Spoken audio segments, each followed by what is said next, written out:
Hey everybody, Nubkeks here, and welcome back to Heroes of the Storm Over Explained. I need to reintroduce this series because I'm bringing it back in a new format. This is going to be a very long video, but hopefully it should stay more true to the title of Over Explain.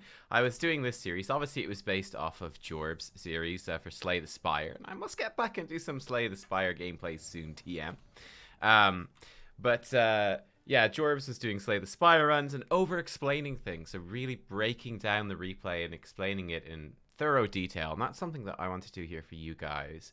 I think it should be a good sort of accompaniment series to the more live stream and live commentary type gameplay, where it tends to be a bit more entertainment focused, though I still try to cover tactics as much as I possibly can. This will dive a lot more in depth, and I'm not going to be particularly emotional about it, right? It's actually funny enough, this game did come from the live stream, and I was, I guess you could go back and find the VOD on the live stream. It was a few days ago. But it was quite a funny one because I was, to say raging would be to put it mildly, I think, in this game. I was very not happy at all with what was going on, so I want to break it down. And also I think it's a good game because I wasn't happy with my play either. I think I made some mistakes, particularly around using the Kael'thas stun, so I'll try to point those out as we go. But let's start explaining this, guys. Let's start breaking it down. Again, get used to the pause button. Oh, we do have music. Oh, good. Oh, no, it goes again. Oh, right. Okay, well, it's only when I press play. But yeah, get used to the pause button. Get used to a slow pace, because that's what this video is going to be all about. So first things first, before I talk about Kael'thas himself, I just want to briefly touch on the team compositions. This is part of why I was in a bad mood going into this game.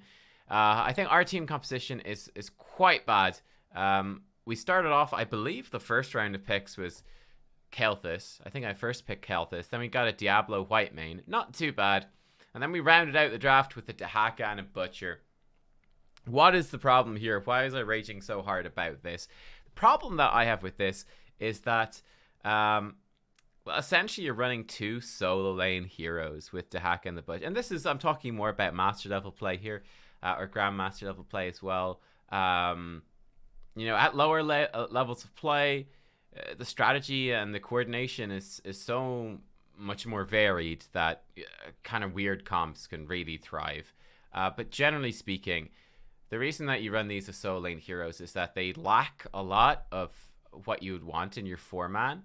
So primarily, with having the Butcher now in a 4-man team, as part of that team, we're going to lack a lot of safe wave clear, right? So if you can imagine... I take the camera away. If you can imagine, let's say any team secures a Punisher and the Punisher's walking in. If these gates are gone, it's already a difficult defense for any normal team. But with a Butcher here, Butcher can only do damage if you can actually melee stuff in melee range. And if the enemy team is there able to threaten that, it becomes very awkward very quickly compared to having something like a Vala, a traditional range damage dealer, who can quite easily and quite safely wear the Punisher down and clear the waves that are pushing in around with that. For us, in like terms of defense, all we've really got is a Kael'thas, so we're very vulnerable to that sort of push. It also makes some of the roads, it's actually not too bad in terms of rotating around the map, though it's also not ideal. And obviously it's a big concern now as well. We've got what is essentially a very hard engaged composition. This is also something that's worth considering. How does our team actually start a team fight? Because it's kind of all in. Like I said, the Butcher either goes in or he does nothing. Oh wow, the camera stuff does really weird things in the replay. Who knew? But Butcher charges in, right? And he only does anything really from melee range. Your Lamb to the Slaughter has a bit of a cast range, but he's all about getting into melee. Same thing with Dahaka. Dahaka, again, doesn't really do anything from range. He's all about getting into melee. So he can burrow in to join a team fight, but that's a very long cooldown to commit to that engage. Diablo is also a diving, hard engage type tank. So we've got quite an awkward job, I would say, already, again, based on this team composition. It has some synergy, yes, in the sense that it is a very hard engaged team, but it's also, I would think, quite difficult to actually orchestrate that engage. It requires basically everyone to sort of work in tandem, which is rough. And to make matters worse, you're trying to dive in on top of an Oriole on top of Azul, who's very punishing for that, and on top of a Maiev, who can just lock people down in a cage. Vala can pump tons of damage in, and it has 2 charges of stun. Muradin absolutely thrives in that environment too, so it should be extremely awkward. Ooh, look at this. Someone's got... Wow, he's like, check out my taunt. Check out how many hero levels I've got. Oriole's like, hold my beer. Hold my beer, bro. Hold my beer. So I think there's definitely some concerns in terms of the team comp. The enemy team, on the other hand, have a pretty solid composition, I would say. Obviously, they also have a melee assassin, kind of additionally to their solo laner, Zul being the solo laner to Haka. They too have a melee assassin to match this. Now, Maiev is much more suited to working with the 4-man. She synergizes extremely well with basically every hero in the game. It's hard to find a hero that doesn't synergize with Maiev. But she works really well at that. She's got good wave clear. She even has like pretty strong poke with her Q ability and constant threat. So she's generally speaking one of the melee assassins. Similar to Alarak as well, is a melee assassin who does thrive in a 4-man rotation. Maiev does very well in those two. It's just the way that their kit goes together.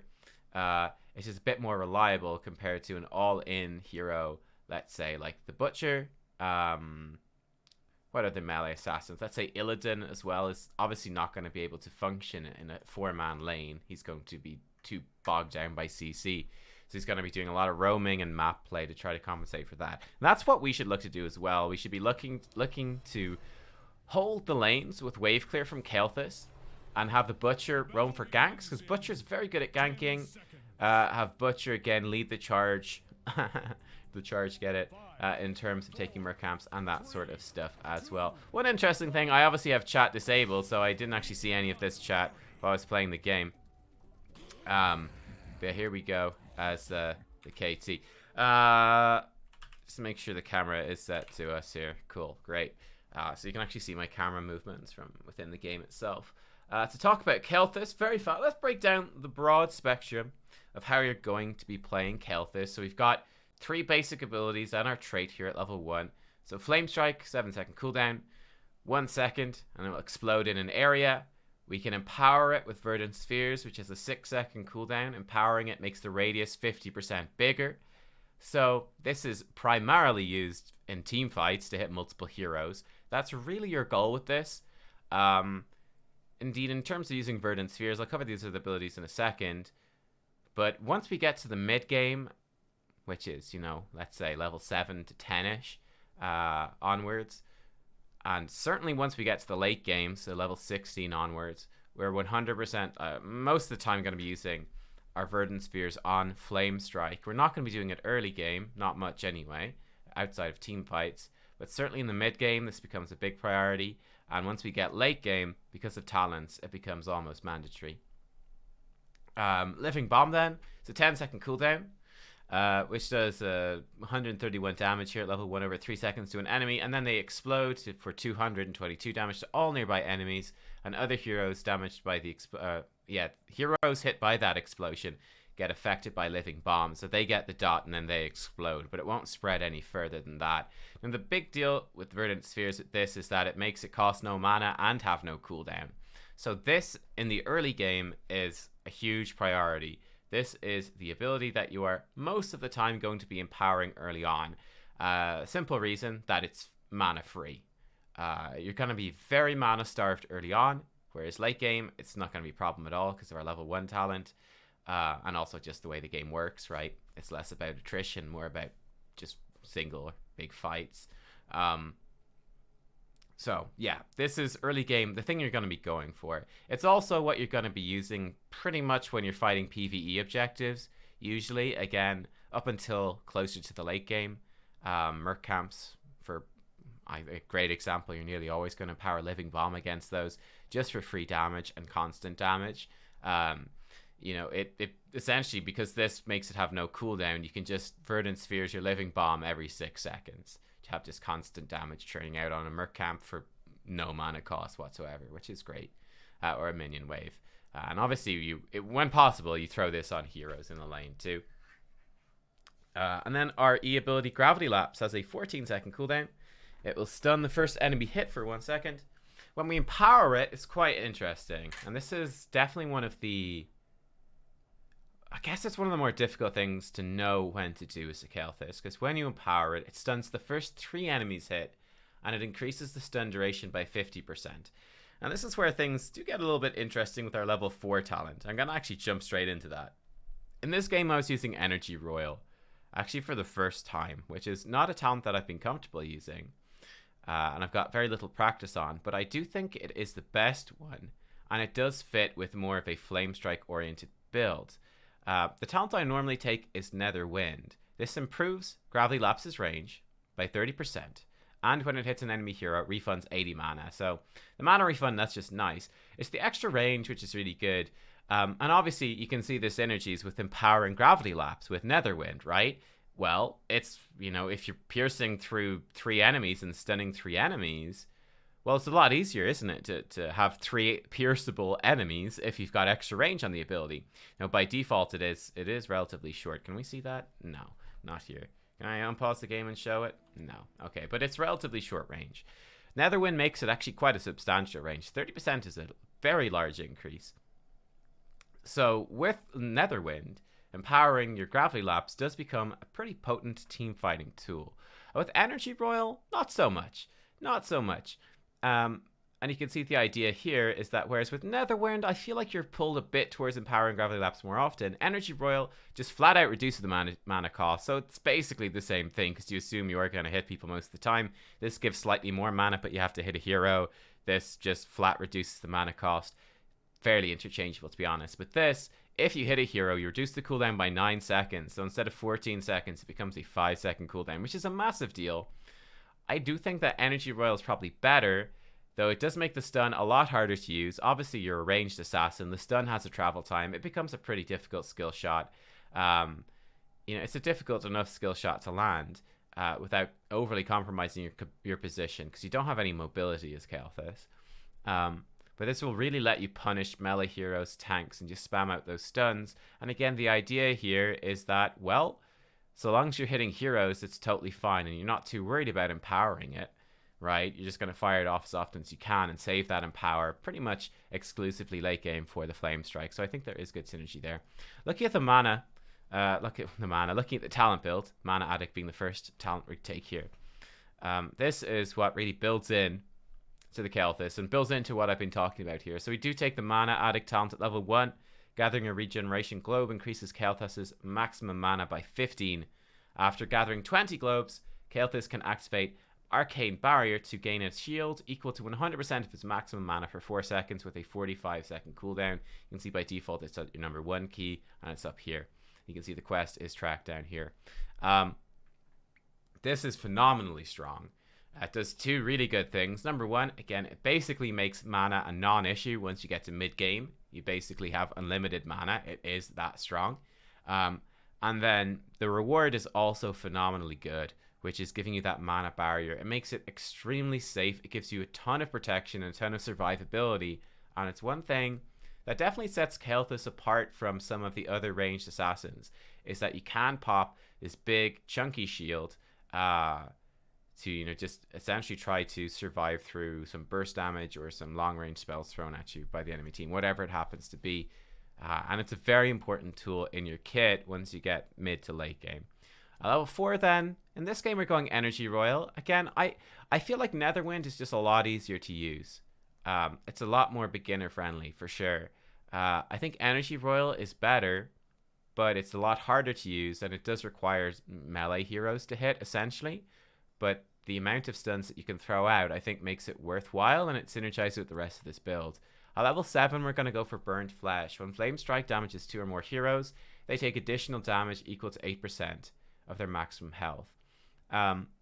Again, the idea here, and this is where the level 7, we hit that mid-game point, and this is where empowering Flame Strike becomes a lot more important. Your goal in the team fights really is to hit as many heroes as possible with Flame Strike, and this is a big part of where that damage is going to come from. That's a big chunk of extra damage to do. And again, you're empowering it, you're increasing the area. It's a large area, and you're trying to hit as many people as possible. And that's where most of your damage will come from. So this fits right into that. Level 10, both are good. Phoenix, I think, generally speaking, is better. It's nice, it's instant cast, and lets you just keep doing other things, and it just does really good damage, AoE damage. Again, very easy to use and consistent. Nice short cooldown as well. It's great. Pyroblast is kind of awkward because of the cast time. It can be good in certain compositions, though. No doubt about that. At level 13, we're going to take Pyromaniac. Each time Living Bomb deals periodic damage, Kael'thas' basic ability cooldowns are reduced by half a second. This is the one that we're going to go for. I think there is something to be said for all of these, but Pyromaniac, I think generally speaking, is nearly always going to be the best one. So your bomb is just going to keep ticking away. If the bomb ever spreads, it's going to give you even more cooldown reduction. That's all fantastic. The cooldown reduction is really nice. You know, even just, again, like your bomb, you're going to be throwing one out every 10 seconds once you hit level 13, because you're not really going to be empowering your W and getting multiple casts. But what it does do is it lets you get cooldown reduction on Flame Strike, which lets Flame Strike sync up Verdant Spheres even more. They already sync up relatively close. You have to wait 1 second. Pyromaniac makes it so that it syncs up much more often. And it also, it would let you throw out more Living Bombs because the cooldown reduction applies to that. And it lets you throw out more stuns. And again, we have the mana to play with once we get to level 13. It's not a problem. So this just enhances everything that you're doing. If the bombs spread, or if we get apply them with this, which we'll come to in a second, fantastic. You're going to be spamming out your spells even more, which is exactly what you want. At level 16, we take Ignite. Flame Strikes apply Living Bomb to the enemy hero closest to its center who's not currently affected by Living Bomb. Awesome. Great. So our Flame Strike, which is doing 359 damage at level 1, is now going to apply the Living Bomb, which is going to do 131 damage, plus an additional 224 damage. So it's essentially doing that entire Flame Strike damage all over again, plus with the potential to spread. It's absolutely phenomenal. And it just gives you really good poke, actually. The Flame Strike becomes a really potent poking tool. A squishy hero that gets clipped by Flame Strike and gets Ignite applied to them with the Living Bomb, that can chunk them for like half of their life. It's really, really strong. It's still really strong in the team fight. Fury of the Sunwell is the other flame. I guess it is technically the Flame Strike talent, which makes Flame Strike explode again a second time. It's very inconsistent, though. It's very awkward. People can very easily move out of it. Whereas Ignite it's extremely difficult to actually play around Ignite. The whole point of Flame Strike and this build is that it's a difficult thing. It's a difficult skill shot to dodge because just the large size of it when we're empowering it. This gets even more so the case at level 20, by the way. We do grab Flamethrower, which increases the cast range of Flame Strike by 40%. So at this point, Flame Strike, positioning your Flame Strike is super important. And if you do hit it properly, it's massively impactful. Additionally, of course, with this, if Flame Strike hits 2 or more heroes, its cooldown is reduced by 4 seconds. So now you can really get spammy. It really gets a bit disgusting. And each of those Flame Strikes is going to be applying the Living Bomb for free as well. So you're going to be spamming spells out at a very rapid pace. Obviously, then hitting 2 heroes is a really crucial thing with it. But it's quite easy to achieve at that particular point. Now, of course, there is some chaos. And that's the build you're going to go for. I think it's the best build in nearly every single circumstance. Again, the only thing I particularly would change is flip between these two. Mana Addict every game. Basically, Burn Flesh, Pyro, Ignite, and Flamethrower every game. And the Phoenix at level 10. Nearly always. Again, you can maybe switch between these two. And maybe switch between these two. Pyroblast is good if they have, a squishy target that has no ability to keep themselves alive. So it's actually pretty good. I mean, let's say Illidan, for example, with the Hunt. Hey, Pyroblast is pretty good against that because he has no way to... it's difficult for him to dodge it. He can take a talent at like 13. That gives him some spell armor charges. But it's not guaranteed that those all will actually help him. So you can potentially nuke him down super fast. That sort of thing. It can be good in that circumstance. Just beware the cast time. All right, cool. Let's actually dive into some gameplay, shall we? Wow, oh my god. Let's look at some Heroes of the Storm. So obviously this is an awkward game here. So immediately I want to point this out. In terms of our positioning, where are we positioned? This is actually important. This is actually really important. It's obviously difficult for our composition, right? Like I already talked about a while ago now, I guess. We are a hard engaged composition, so what are we going to do? But you can see that we as the Kael'thas, we're positioned far enough back here that we're not actually in danger. Obviously, there is some danger here. If we walk too far forwards, Maiev, with her tether, can pull you massively out of position. Myrddin has the Stormbolt, then he can follow up with a slow with the Thunderclap. That's pretty bad. Followed up by Oriole damage. Potentially, Oriole could knock us into a wall and stun us. And Vala pumping damage. It's a bad time. That's not something you want to happen. It's going to set you up for a really bad laning phase. So obviously, positioning around Maiev in particular here is the #1 most important thing. We don't want to get close enough where she'll ever have an opportunity to combo us in this initial engagement. And you can also see, this is really important, we're positioned near our Dahaka, right? So we're watching Dahaka, we're watching Diablo, we're also watching Butcher a little bit. We don't really care about Whitemane. Whitemane can basically do whatever she wants at this point. Could not care less what she's doing. It's basically totally irrelevant for us. We just assume and rely on the fact that she'll be positioning herself properly as well. That's all that really matters for us. We're essentially playing around the CC, the engage. Look, we're right here. We're right beside Dahaka. We see Dahaka's moved in to try land the tongue skill shot. He's actually missed it, which I'm going to be honest, if I was Dahaka, I'd be a little salty about. That tongue is clearly licking that lollipop Myrddin's got going.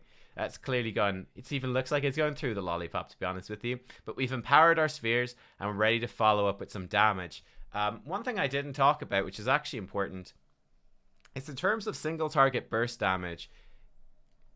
Typically, the best thing you're going to want to do is follow up. Usually, a follow up a CC with an empowered gravity lapse, and then you want to drop a flame strike and then living bomb them.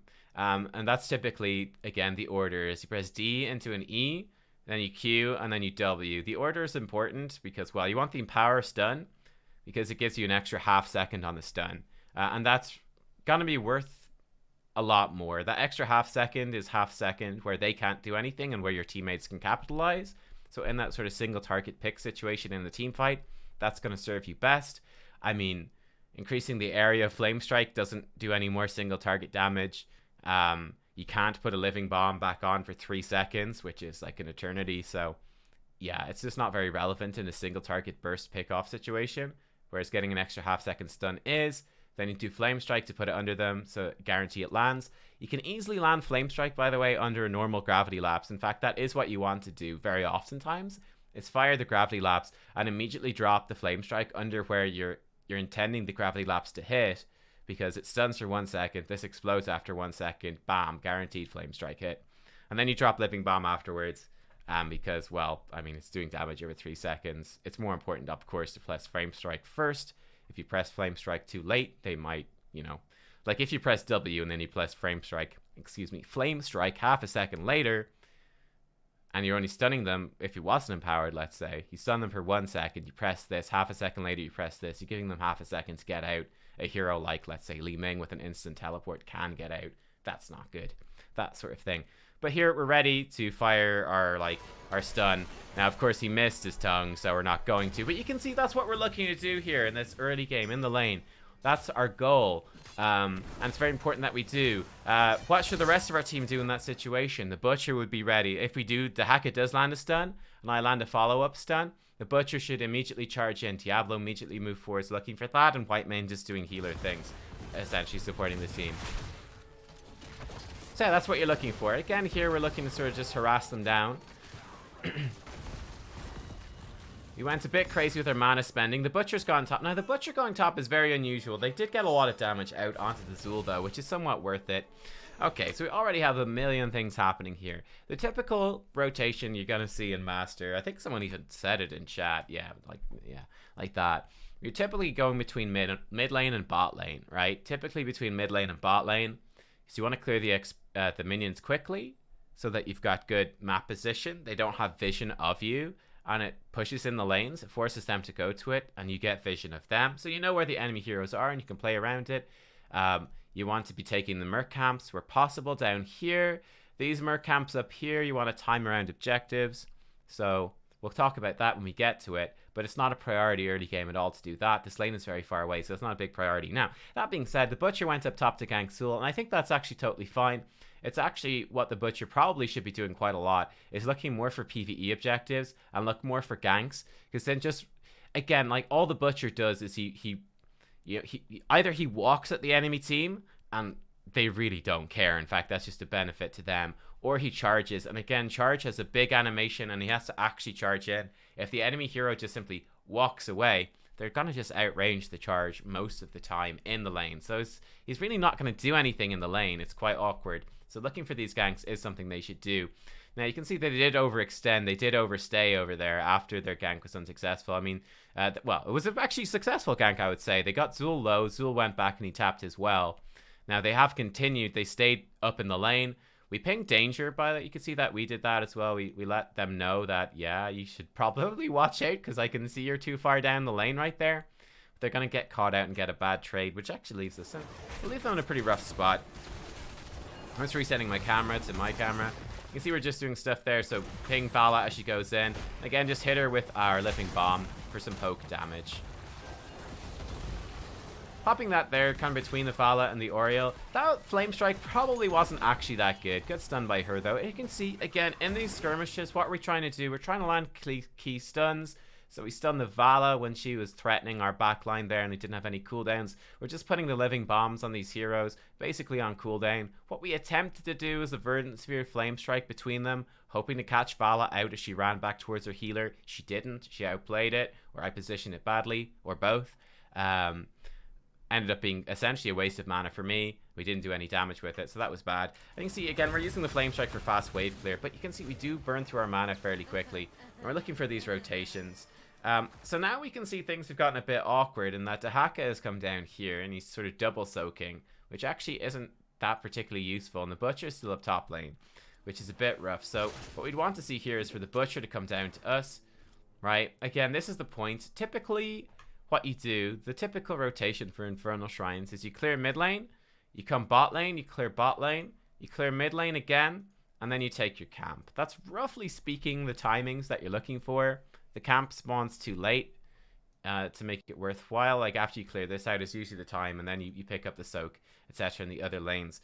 And see right now this is a bit awkward. The Butcher is coming down, but he's coming down slowly. But we do have Dahaka nearby, whereas Muradin is top, so we feel fairly safe. Now you can see that the enemy team has started to move in. In fact, I'm going to rewind this slightly because this is actually kind of important, right? In fact, I mean, you could honestly break down so many different aspects of this. So let's break this down. Okay, cool. So can I disengage from me? I'm locked into me? Okay, I guess we're locked into me. Grand. So we're coming up here. Alright, cool. The hack is there.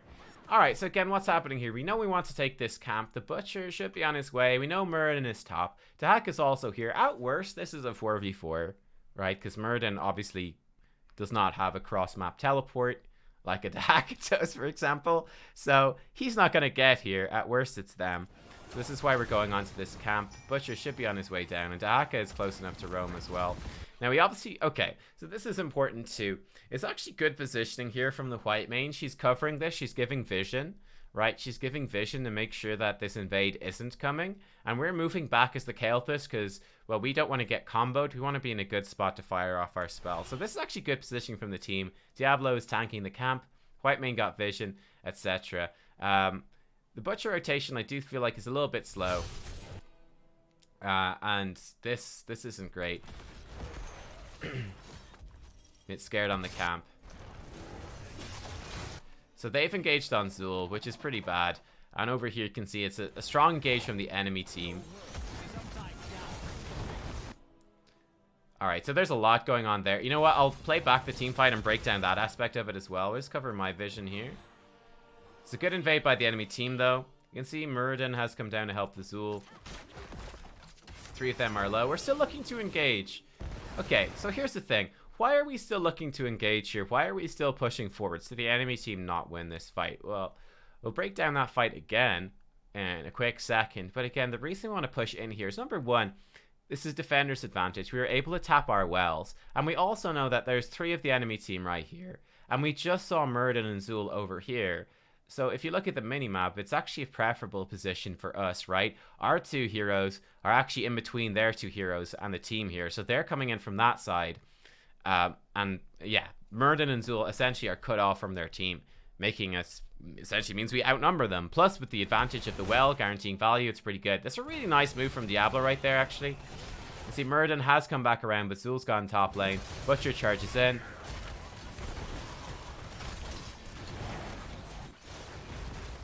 Okay. Shit, I switched to Zul. No. Ah! I ruined it! Ah! But good damage. We do secure the camp. Don't quite secure a kill there. Good retreat by the enemy team. We feel alright. Now, Diablo's kind of gone a bit too deep. We're just going to poke the Vala a bit. You can see we're super low on mana, which makes this awkward. Diablo probably dies here. White main pumping to try to keep him alive. And yeah, alright. So a lot happened there. Let's break down the team fight from us, though. Just one time. That's all. So again, we got the same sort of thing. It's probably a lot more clear now that we've watched it back once. So we've cleared out this. Again, I would question in this situation going on the Zul. I think it's very difficult. Bear in mind, this is one thing I actually didn't cover, but the Butcher is a quest hero. He gains attack damage from collecting meat. He's actually not that strong early on. Diablo, likewise, by the way, quest hero. Also weak when he doesn't have his souls. I think in this situation, considering... Like, for me here, if I'm the Butcher in this situation, right? If I'm playing as the Butcher, I don't think I would go in on this Zul. I think I would happily run past and engage on this, because I can see this coming, and we've seen it coming for a while. We saw it all the while White Mane was here. We see them out of position. And this is kind of like a rough situation, and they're very far out of position, so this is a really nice gank. This is exactly what we're looking for. I'm skeptical about whether or not we can actually kill the Zul. I'm kind of curious how this goes. Zul is a difficult target to kill. Never mind, they probably could have killed him. Kind of failed the movement and positioning there. But the Muradin roaming down from top lane following the Butcher is able to save him. Again, in my opinion, I probably would have just happily moved past that guy and jumped in on top of these guys to try to secure a fight. Because this positioning is so aggressive, it's very easy to punish. But, well, there you go. Let's look at the Kael'thas stuff. Oh, my lord. I told you guys it was going to be a long video. Alright, jumping back to KT. Alright, cool. One problem here, again, is that we are low on mana. Diablo doesn't have many souls. It's a nice invade from the enemy team. So again, here's the KT. We're actually just dropping in a free living bomb on her there, which is probably good because we're low on mana. This is where things get interesting. Maiev comes in and tethers us, so we do land the stun on the Maiev to try to stop her. We should follow up faster with the Flame Strike. That's a very delayed Flame Strike, and you can see it misses. So in my opinion, I mean, we're talking about the matter of seconds here, or milliseconds, but in my opinion, that's actually pretty severe misplay. As soon as I fire the Gravity Lapse, I should be dropping the Flame Strike underneath that. Gonna power the Flame Strike, attempting to hit multiple of them. It's a bit of a panicked moment. I, again, would say, in hindsight, it probably would be better to have more trust and more faith and wait for people to get a bit closer. Flame Strike hit Muradin, which is fine. Again, we're being very cautious here. We probably could get more value out of basic attacks in this situation. However, we obviously don't have anywhere near enough mana to cast anything. The only thing we're going to be able to reasonably cast in the near future is an empowered Living Bomb, which isn't going to do anything for us. You see, Flame Strike is nowhere near ready, so what are we going to do with that? Cool, there's Vala. Great. Vala's obviously, you can see how much damage that does. It's a chunk of her health bar, so it's nice pressure to put out. Right now, I want a Hearthstone because I don't have any mana. We're going to come up and support our team, who are continuing to look for fights. And, okay, we're good. We're back in business. So, a very eventful fight over the first Merc camp right there. Again, I thought it was a good shadow charge by Diablo over the wall to secure the camp. It's a good re-engage. He went back, tapped the well, and charged in. We went, tapped the well, went back in. And then the Zul moving back meant our mid laners could push in on top of them. So it worked out in the end. Looks like White Mane is just getting ganked where she lives. Okay, so they're taking the camp, which is fine. Okay, so this is very interesting, right? Let's talk about this. So we're moving in to our first objective here. Wait, the objective's in mid lane. Why are we going towards the bot lane? What's going on? So it's very important that you fight the objectives with a numbers advantage, right? This is one thing that new players or weaker, lower tier players make all the time. All the time, right? It's an objective. We must always fight for the objective, which is not usually a good idea. So, for example, right here, why are we going bot lane? well, when are we going to be able to fight the objective? Well, there's a time limit. There's a point before which it's not a good idea to even move towards this objective. That right now are these health bars. Like, are we going to fight an objective with Diablo with 10% HP? It's just not going to happen. And we also know that he's already just tapped as well. Likewise, the Butcher is super low too. So what we want to do is we're basically saying, okay, when are we going to fight for this objective? Because we don't need to get there. I mean, it's not going to get destroyed in 2 seconds. So we don't need to be there the first second. But we do want to be there relatively quickly, of course. But we need to wait for Diablo and for Butcher to get their health back. And we want to synchronize, roughly speaking, our getting there with when they are ready to go as well. Okay. I'd say right here it's questionable as to whether or not the Butcher, does he have a well tap? Okay, so Butcher does have well tap and he's going for it. That's what I'm wondering. I think that's worthwhile then, using a well tap to get better map position on top lane and then rotate into a fight. It's probably a good idea. He could also Hearthstone after taking that camp and sync up his return with Diablo and save well tap for a re-engage on the objective. But I think what he's doing here also makes sense. It gives you a more immediate benefit, which does matter at these lower levels, especially where the XP he can grab in top lane could actually push us over a level threshold and give us stat advantage. But right now, again, we're here bot lane, we're clearing this out. It's very important on this first objective, and indeed the first objective on most maps. Ooh, spicy stuff here happening as well. It's very important that you do continue to gather experience, because it is very possible, indeed it's most likely, that when teams are playing well, that you will secure level 7 during the first objective on a map. And a team that gets level 7 is most of the time going to beat a team that doesn't have level 7. It's an entire extra talent, giving a big bonus. You also get the natural stat scaling from each level. So it's a pretty bad time to try fight an objective if you don't have that. So you do need to keep the XP going. You can see we're actually behind in experience here overall. That's definitely something to be scared of. Now, this is actually an interesting camp take from the enemy team. That's pretty aggressive of them.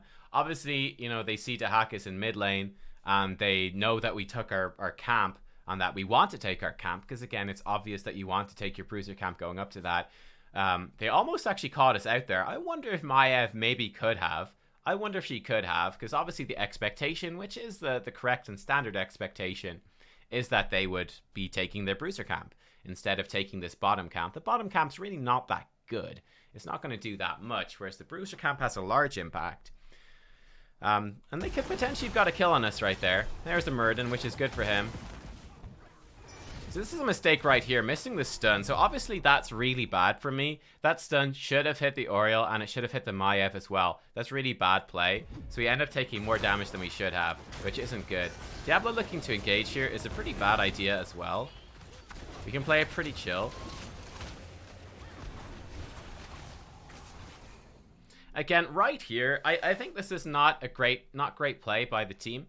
I don't think that it's a priority to try force this fight. I think so long as that myself and the white main actually escape alive, our map position prior to this is actually more benefit. Again, if we look at it, if we rind it back, and in fact we actually do this, you can see they actually blast this camp down pretty fast. Vala, Maiev, and Oriole, very fast wave, very fast camp clear. So I feel like, again, if they had actually stayed, yeah, I feel like that's a misplay from the enemy team. Obviously, they're getting kind of greedy themselves, but if they had let the Maiev move out first and actually like E out for that surprise engage, they potentially could have got a kill and maybe turn this into an interesting play. Now, I would say, again, I feel like right here, our teammates coming down is a bad idea. Maiev does go for it, doesn't quite get it. Again, you can see that it's just slightly off. Okay, wouldn't have hit the Maiev, but right here, trying to take this isn't a priority. We have a big push up top lane. In fact, a better push up top lane. And essentially what you can say is, okay, so sure, you guys clearly have a lot of heroes down bot lane. All right, cool. You can definitely push in bot lane pretty hard if you want to. But Kael'thas is going to do a pretty good job of defending. He will clear out your minion waves very quickly. Nothing you can do. Like, certainly if you empower a flame strike in that situation, you're going to nuke the minion wave, and there's absolutely no way in hell they can stop it. And heroes at this level without minion waves are not going to be tanking towers, and definitely not tanking forts. So you're really not too worried about it. Whereas we do have quite a good position up towards the top lane. I'd be happy for Diablo not to engage here and for us to just go, okay, cool, you guys are pushing bottom. Great. Well, our Merc camp is better than your Merc camp. We're just going to push top. And we're going to start smashing top. Or maybe, you know, Dahaka can push top, but Butcher can just get started on this objective. Awesome. Now we're getting an objective lead. And it kind of says to the enemy team, it's like, okay, you can keep pushing bottom. And you will succeed at pushing bottom, like, decently well, because you outnumber us in heroes. But are you going to get value down here equal to what we're going to get pushing top? And what we're going to get with the objective, with having 2 heroes up here? Like, 1 hero pushing a lane, getting all that value. 1 hero taking this, getting all that value, and probably de-pushing mid as well. Are you going to outvalue that down here? And the answer is almost definitely no. So it's kind of like, you know, we don't need to actually do anything here, right? See, the Flame Strike is kind of a zoning Flame Strike. Like, the Dahaka engage is a bit unnecessary. Got, like, pings and stuff going out. Alright. I think that this has been a really interesting game because there's so much to break down. And see, I'm a bit... I can remember... it's funny watching this back. I instantly remember... Like, no, I can tell from what I know about myself that me, like, looking at the objective like that, I'm like, wait, why is this objective not started? Hello? Did we not have heroes in top lane? What the F is going on here? What the hell? The enemy team just had 4 people bot lane. How have we not got an objective lead? That's the rage that's going through my head. But hopefully you can see the sort of the point, more calmly presented point there of what's actually happening. Okay, great. So it's a nice Flame Strike, I think. You know, we hit Zool, we hit multiple of them. Right there, that's definitely a miss. That's a little bit tough. It does mean that Butcher lands this stun, though, which is good. And Maiev will go down, so that's nice. But that, again, looking at that and myself, and I knew as soon as I fired that off, that E was not great. You have to play around the Maiev D, which lets her dodge. So you want to make use of that. Okay, cool. We're just going to fire that off and start clearing this out. Let's watch the positioning a little bit.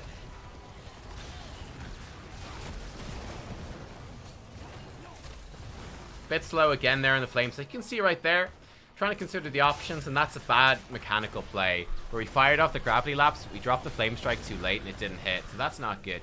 But with Maiev dead, we do get a good start on the objective, which is good. Now, remember what I said before. It is still important to soak the waves and to make sure that you're still getting that experience. Where is Whitemane off to? Whitemane's off to grab some XP, which is fine. I don't know if she necessarily needs to, seeing as Dahaka's getting mid and we're so close to 6. But certainly if we were even 10% further away from getting 7, I think that Whitemane going top is without question the correct play. She's not adding too much to clearing the objective, but she can pick up experience globes as well as the next person.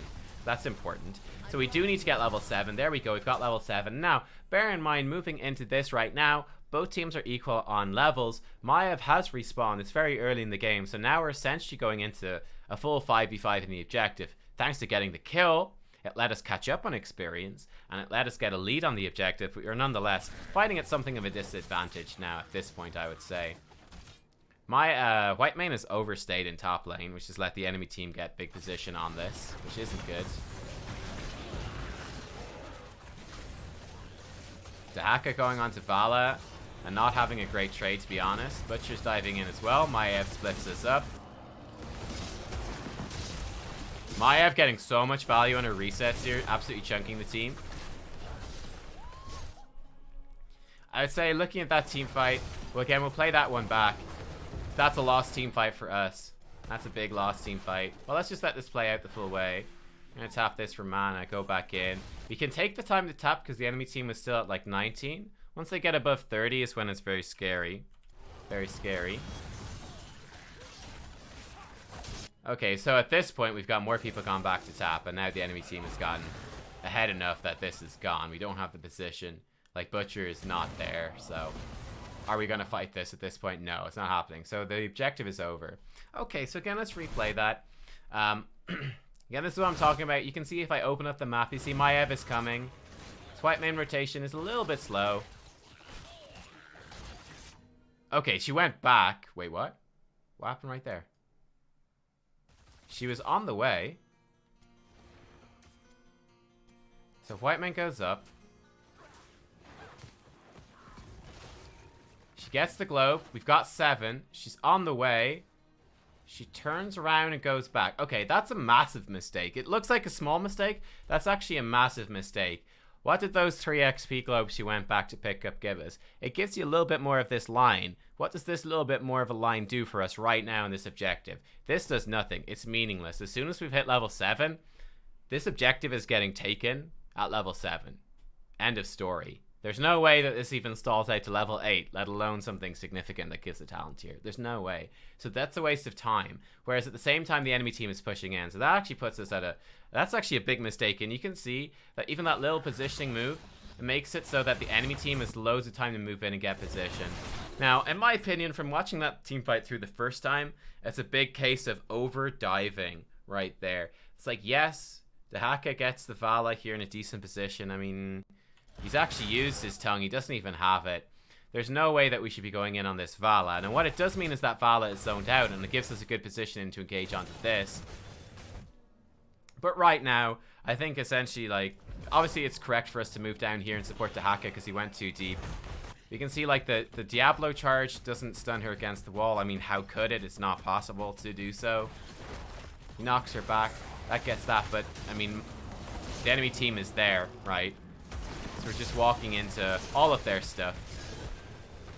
And that's an easily lost team fight. That's just a massive overextend. I think you can see it onto the Vala. It's like once she gets over here, you just have to understand Diablo, he's not going to do much. It's like, yeah, you could charge her, but you push her and, you know, E her back over your shoulder. But she's still way deep, and the enemy team is here. They can easily come in and come around and protect her. The follow-up damage isn't that big. Like, the Butcher has to charge, and that has that cast time. So, yeah, you do some damage to Vala, but the enemy team responds properly. Vala doesn't come actually particularly close to dying at all. And in the meantime, Maiev just rains hell on the team. Why can Maiev rain hell on the team? Well, Diablo just used both of his stuns. Dahaka's used his stun. Dahaka's also almost dead, so what's he going to do? I mean, he's healed up now at this point, but at that time he was quite dead. And the Butcher's just used his stun as well. It's like, is Maiev scared of KT, whatever? No, especially because she has her trait. She can easily dodge one stun, that's no problem. So she can put out massive pressure. She's got, I don't know, 3 or 4 Q resets right there, pumped a ton of damage into our team. And Valo is able to turn around as well. Much like that, we're in a tough spot. So again, right here, that's unfortunate. So you can see right there, the Butcher he doesn't have, and this is the trade-off of tapping earlier. He doesn't have his well tap. Diablo does, and Diablo should have tapped right there. I think she's going for her well tap. I think certainly me going, with my mana being that low, as low as it was, me going makes sense, and Dahaka going makes sense. You see right now, the Diablo hasn't achieved anything. I think, again, here, the correct play, considering that we have 2 of these heroes tapping, would have been for Diablo to go tap as well. And then with all our heroes tapped, we go back in and we re-engage and we try to force a desperate sort of last attempt while the enemy team is at about 30 skulls. You can see that we went over tapped and we're back. So this is the timing that we're really looking for here. Yeah, you can see that well. Again, you can see that well tap timing. It's possible that they were more out of position because we are further at the back. You can see, oh, there's a mistake for me that I didn't spot the first time through. We fired a gravity lapse at Maiev and I missed. That's actually really bad. Again, part of that mistake, I will say, is coming from lack of experience with Netherwind. So I know why I made the mistake. I'm expecting my E to be longer. With that being said, it's still a mistake, and you need to be able to not make that mistake. Because that mistake, you can see, if we had hit the Netherwind there, she wouldn't have done half as much damage. Okay, but right now, okay, so Diablo is further out than everybody else. He's over there. So he can't go and tap as fast. But right now, he should mount up, tap, and come back in. They're still at 19. He still has time. He still has time. So he'd get back at a similar time to when Dahaka does. So Dahaka has come back now. 30, it's still fightable, especially with us so close. This could easily be like a full health, full mana Diablo. Bear in mind he's got Devil's Due, so he heals tons. The heal from the fountain would do an absolute monstrous amount of self-healing. We could go in on this objective and do a lot of stuff. Instead, we're kind of faffing about. Butcher is absolutely no business tapping the well at this point with the skulls being that in that position. He just needs to go in without that. He obviously doesn't need the mana. He can survive without the health. He kind of needs to. So that's a big mistake. And the enemy team secures the objective. Again, to reiterate, I think Diablo should go back and tap and then force the fight. Butcher cannot go back and tap. I think you can see that mistake. Because they didn't do those things, Diablo wasn't healthy enough to engage. And he's gone before we even get there. This is greed from us. That's bad positioning. Let's see that. How do we end up there? That's really bad positioning from us. We should not be getting caught by Maya up there. So we steal some things away with Flame Strike. That's a good use for Flame Strike, by the way, too. He's wasted that. This is getting greedy for globes. Okay, so yeah, we got 2 globes for a quest. That's globe greed right there, and that's bad play for me. Might still have got caught anyway, but that's definitely not good. That's definitely not good. I shouldn't make that mistake. That's pretty poor play. Okay, let's move that, obviously. And we still get a lot of our value here as the Kael'thas. We still get a lot of our Kael'thas values against this nonetheless. And here is the problem I mentioned early on with the team comp is how are we supposed to defend this? It's kind of impossible. This is where you want the other melee. This is where you want another ranged assassin, something else that can deal with it. It's where they're useful. Now, good news is that we are going to get soak across 2 lanes, top and bottom. And in fact, we'll get the soak in mid as well, mostly. Whereas the enemy team is obviously with 4 people in mid lane with the Punisher. They're going to miss bot lane here in this case. But there's not a whole lot we can do. Again, Butcher can't really go in. He's far too vulnerable. And we just have to retreat right here, which is fine. We could probably go forwards and drop 1 more Flame Strike. That'd be okay. So yeah, it's not the end of the world. We do lose a fort, but you have to recognize here that there's no way to actually defend that fort. It's just gone. Right? The fort is just gone. We recognize the enemy team is left. That's fine. So we're just going to move forwards more aggressively on the map, and now we can push out. It's still early game, so they're not going to be pushing the keep. That's pretty bad. Dahaka burrowing top is pretty bad right there. Butcher's already there. We know the enemy team is near bottom, and we really want to take these merc camps. That puts us in a really awkward spot of like, now Butcher has to come down for us to have any control of the bottom half of the map. It's like, you just burrowed up to gank a Muradin as well. I'm gonna take another quick look at that. Again, just to paint the picture. Okay, cool. So this is great. So Butcher soaking top, perfect. Dahaka soaking bottom, great. That's exactly what we want to do. Enemy team takes out the fort. Okay, cool. Okay, cool. So we can push this out. Great. Butcher solo lane is perfect. That's one of the Butcher's strengths. Dahaka can be in position to watch on this. Perfect. And then we can take this camp. We can push out these waves. Great. And then we can sort of reestablish some normal laning. That's exactly what we want to do. He's looking for Maiev here, which is actually fine as well. Butcher ping's asking for assistance. That's wrong. And we see that they have at least 2 heroes down bottom. So Dahaka's going to go top. This is wrong. Again, right now, as far as we know, and what you would expect as well, what you would expect is that the enemy team is probably taking this camp, or they could potentially invade this camp as well. And certainly once Dahaka burrows up here, they go, it's a clear sign to the enemy team. They go, hang on a second, we just saw Dahaka bot lane, and you know that Dahaka has no way of getting top without a mount. The only way he can get there is to burrow. So now we know that Dahaka is top lane, and it's impossible for him to get back towards the bottom half of the map. We obviously know Butcher's in the middle of the top lane because, well, he's in the middle of the top lane. What does that mean? Well, it means that, again, there's only 3 heroes down here, and we would expect, most reasonably, that there are 4 to 5 enemy team heroes down here. Now, we know from looking a bit ahead that that's not what happened. That, in fact, if I remove the camera, they are rotating towards top lane to gank the Butcher. The Butcher should just be soaking safely and not pushing the lane out, or he can push it out enough and move back after timing the enemy team rotation. But this is absolutely not something we do not want to see this. In this situation, it should be a safe Butcher soak of the lane. Just wait it out, and we take a merc camp with Dahaka and do that. It's a big mistake. So they're going to have a really rough time there. And the Butcher actually gets taken out. He's just too far down the lane. You can't do that without knowing where the enemy team is. Now, this is where things get kind of interesting as well. So why are we doing this? Obviously, we're not going to kill Zul. Okay, alright, again. So, okay, this ping is also really bad. Are we going to kill Zul? Again, stop and consider the state of the map. Okay, what is the state of the map play right now? Number 1, the Butcher is dead. Number 2, Dehaka just burrowed up to the top lane for no good reason, so Dehaka definitely can't come down here. We know that the enemy team had a couple of people around here, and most of them were in top lane, okay? Plus, it's a Diablo in the middle of the lane, right? Okay? On top of this, the enemy team has just hit level 10. Are we going to kill this Zul? Answer, no. There's no way in hell that we kill this Zul.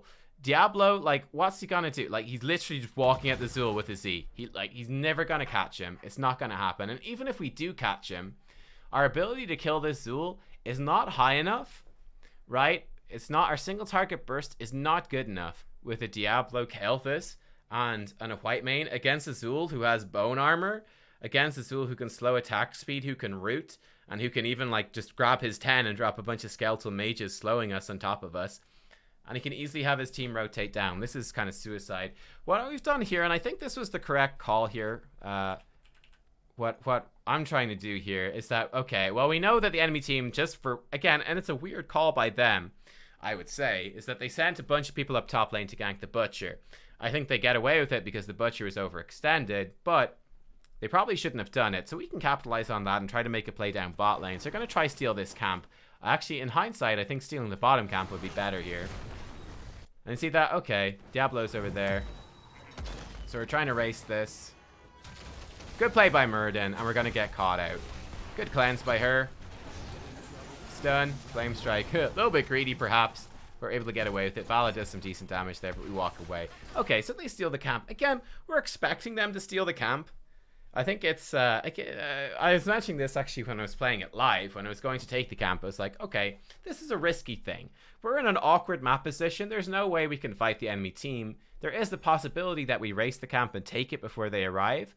I would say it was probably a bit too risky, and it's very smart play by the Muradin to jump over there. I actually thought in my memory that it was Maiev. It was Muradin. That's really good play by Muradin to jump over and make sure we don't take the camp. It's possible they had vision. I'm not sure. We could check it, but I'm not arsed. But that's good by him. And you can see we don't lose anybody, though. It certainly got a little bit close, a little bit spicy right there. It probably would not be worth it to die for a Mercamp. And we probably could have rushed the bottom one safer than rushing this one right there. It gives them further to move. And again, it might have actually... Again, the problem with this bot camp is that the retreat is a lot more dicey. We might have just died. It's a risky play. It's essentially going, okay, can we race this before they rotate down from here? And it's very, very tight. It's very tight. Is it worth the risk? Maybe not, actually. Maybe not. But the point is that you see the idea. Personally, I would say watching this back, it wasn't worth the risk. And we should just, you know, just sit in their arse at a fort and just accept it. I mean, either way, the enemy team gets the camp, by the way. Either they steal it away from me, or they just walk in and take it themselves, because we can't actually stop them without level 10, and like our team. Okay, so we're moving into this. Obviously, we're in a bit of an awkward spot here. We've got two camps now pushing mid lane. That was inevitable, though, from the point that Butcher died top. Okay, now here we've got an interesting thing. So Dehaka's moving down, which is good, and Butcher's moved up to clear this too, which I think is also good. I think for us as Kael'thas, our goal is to stay in bot lane. I mean, it's made even easier to stay in bot lane due to the fact that Vala is here. As the ranged assassin, as the wave clear, and we are very much like the ranged wave clear here for the team, your primary goal in terms of map positioning is oftentimes going to be to match, to counter the enemy range wave clear as well, because they're both the ones that can safely push out waves and can safely poke down structures. So if Vala's in bot lane, well, that's really where I want to be. The only thing we have to be scared of is their potential to dive us and gank us under the fort, but I'm feeling pretty safe, and our team is close enough that they can rotate up for that. And essentially what our team should do now, especially once we see 3 heroes reappear down here, is that probably White Mane and Diablo should come back to bot lane, again, to match the tank and healer also being here. Butcher can help Dehaka clear this quickly, then Dehaka goes back up top to soak the lane that Zul pushes in, and the Butcher is free to rotate down and join a spot lane, or free to pick up, again, kind of bounce between there and mid lane and soak those. That's essentially what you should be looking to do. We expect the enemy team, I'd say at this point, is probably taking that bottom camp. That's a greedy boy play right there. Oh well. We're going for a stun. This was obviously bad play from me as the Kael'thas as well. We missed it.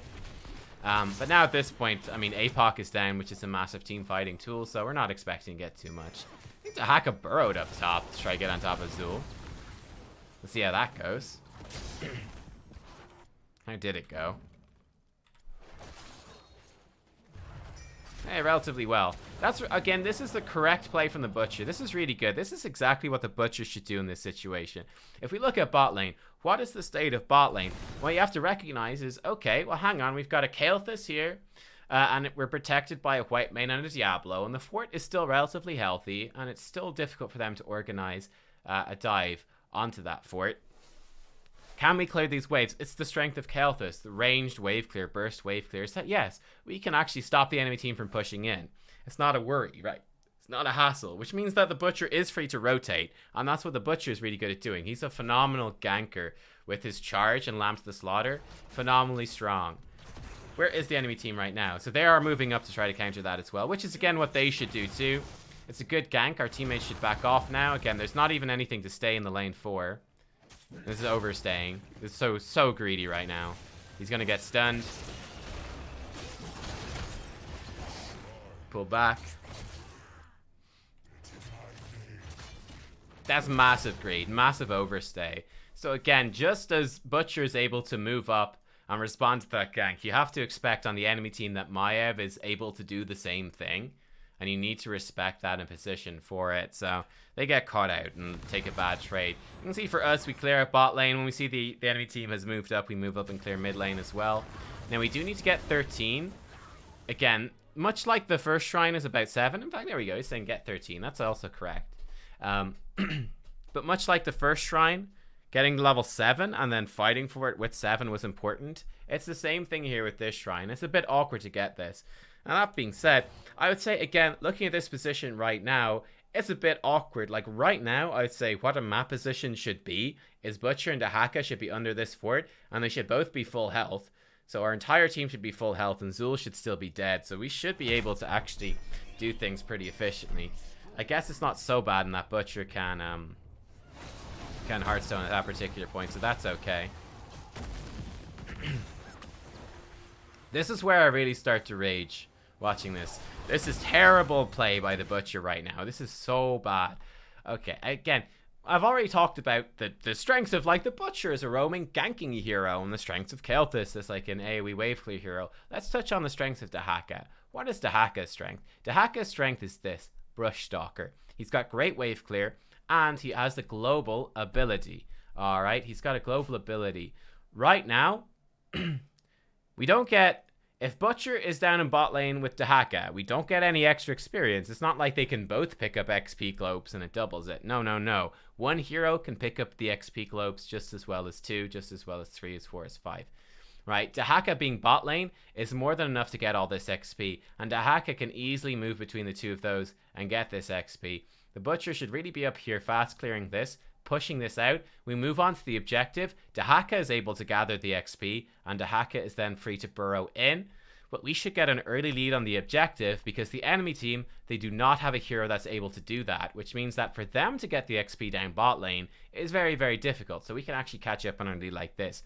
Butcher moving bot lane basically means it's impossible for us to take this shrine, right? Because he's so far out of position. Enemy team take their camp. And Butcher has now actually shown himself in the bot lane. So right at this point, for the enemy team, what do they know? Okay, so they know Dahaka is bot lane. They don't know the cooldown on his Brush Stalker. They don't know. Does he have it? Does he not? Who knows? We don't know. But they also know Butcher's down bot lane. Which means that they know that they have 4 heroes up top lane, which they do, right? They've got 4 heroes up top lane. Zul's down bot. And they know that we have 2 down bot lane. They know that best case scenario, we can send Dahaka up. But that's rather awkward for us, and they can obviously see and hear it coming, so they can respond to it. So now we're in a terrible fucking map position. I'm actually raging a bit just watching this back now. I'm trying to stay calm, where it's completely far out. Again, for me here, this is such a terrible map move. It's so bad. Because right now you can see what's the situation, is that now we've got Diablo and Butcher on the bottom half of the map, and the enemy team is already on top of the objective. What I'm going to do is, again, much like I talked about near the start of the game, in fact, going into that first objective, where we're saying, oh, well, Diablo has to go back and run to the objective, so we don't actually need to be near the objective till he gets there, because it's suicide to go in without him. Same sort of thing here, so we can actually go and nuke a wave. Until the Butcher comes up here, there's nothing that we can do, right? Until he moves up towards top lane, there's absolutely no way that we can actually move in here. If we move in, we're just going to die. In fact, this is hilarious. They're just standing AFK in the bush. Meanwhile, the enemy team is grabbing this. This is absolutely horrendous. Absolutely horrendous map play. Free objective. Yeah, exactly what he said. Giving away an objective for free like this is just not worth it. It's just not worth it. They're trying to kill Zul. Diablo shouldn't go in there, and I shouldn't actually try to help him. That's a mistake from us as well. They do kill Zul down bot lane, which is nice.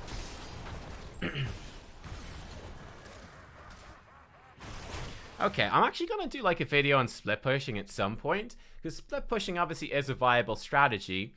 And certainly if you know that you're definitely going to lose an objective, if you know that you cannot team fight, then split pushing is actually a really good idea. However,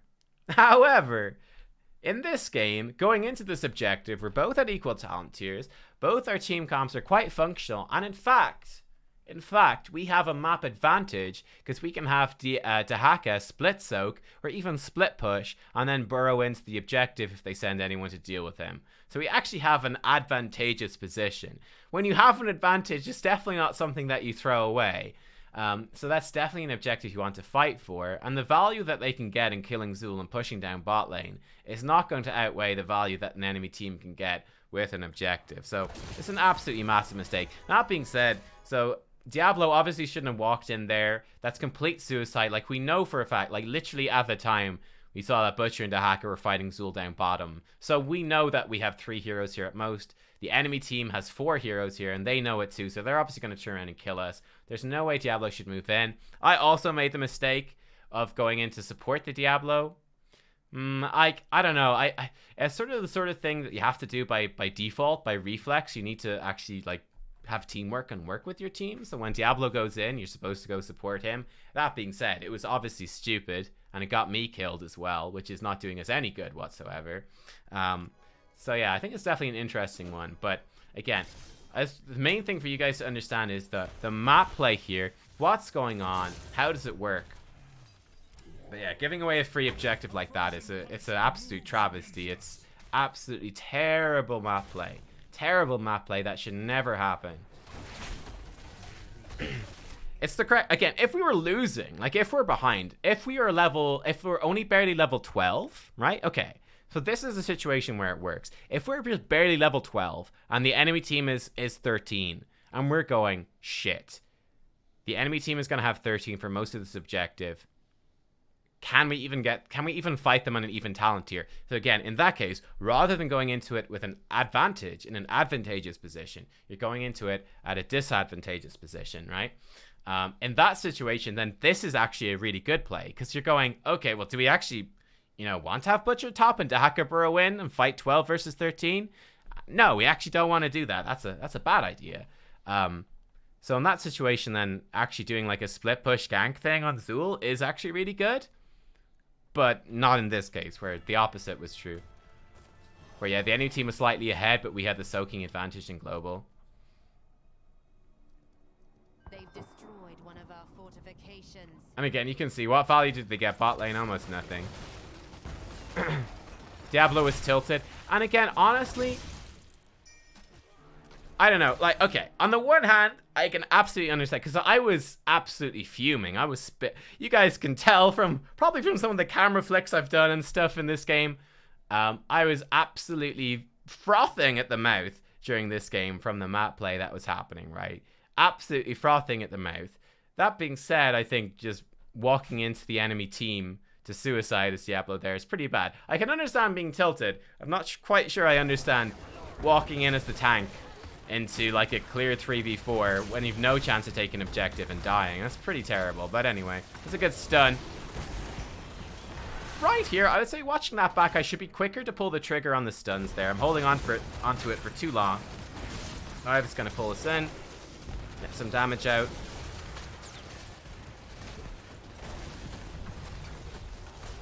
That's actually good flank from Dahaka. That's pretty nice. Okay, and the enemy team is drifting away. Let's actually watch that one back. So we had a bunch of stuff happen there. We'll speed it up to get back to the point we need to... Oh, yeah, okay. Okay, so right here. Okay, right here. Again, tilt or no tilt. You know for a fact these guys are bottom.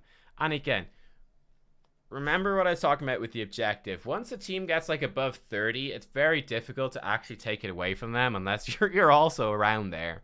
So in this situation, you're going, okay, we know there's 4 enemy heroes here. We know they have over 30 skulls and we have 0. There's literally no world in which this is good. So it's just letting tilt get to you. Okay. Yeah, it's obviously a mistake from me. Watching it back there again, I don't particularly blame myself though. That's not one where you can particularly take a fall. That's just, obviously Dahaka made an awful decision. Oh well, not Dahaka, excuse me, Diablo. Dahaka's doing just fine, I think. So the Butcher and Diablo there have had it in for us, I'm afraid. Okay, so again, also worth noting in this situation, always on Infernal Shrines, when you've got the gates, it's very safe, because what you can do is the tank typically can fire a ranged ability that gives the Punisher vision. When the Punisher has vision, he jumps. The Punisher will jump over the gates and start attacking you. The enemy team can't very easily follow because there's a literal wall blocking them from doing so. And then you're able to focus down the Punisher with your team. Let the fort just free fire on him as well, which does quite a lot of damage. And that's how you deal with it. So essentially, the usual rhythm with Infernal Shrines is that a fort or a keep without walls is massively vulnerable to a Punisher, whereas one that does have walls is very defensible.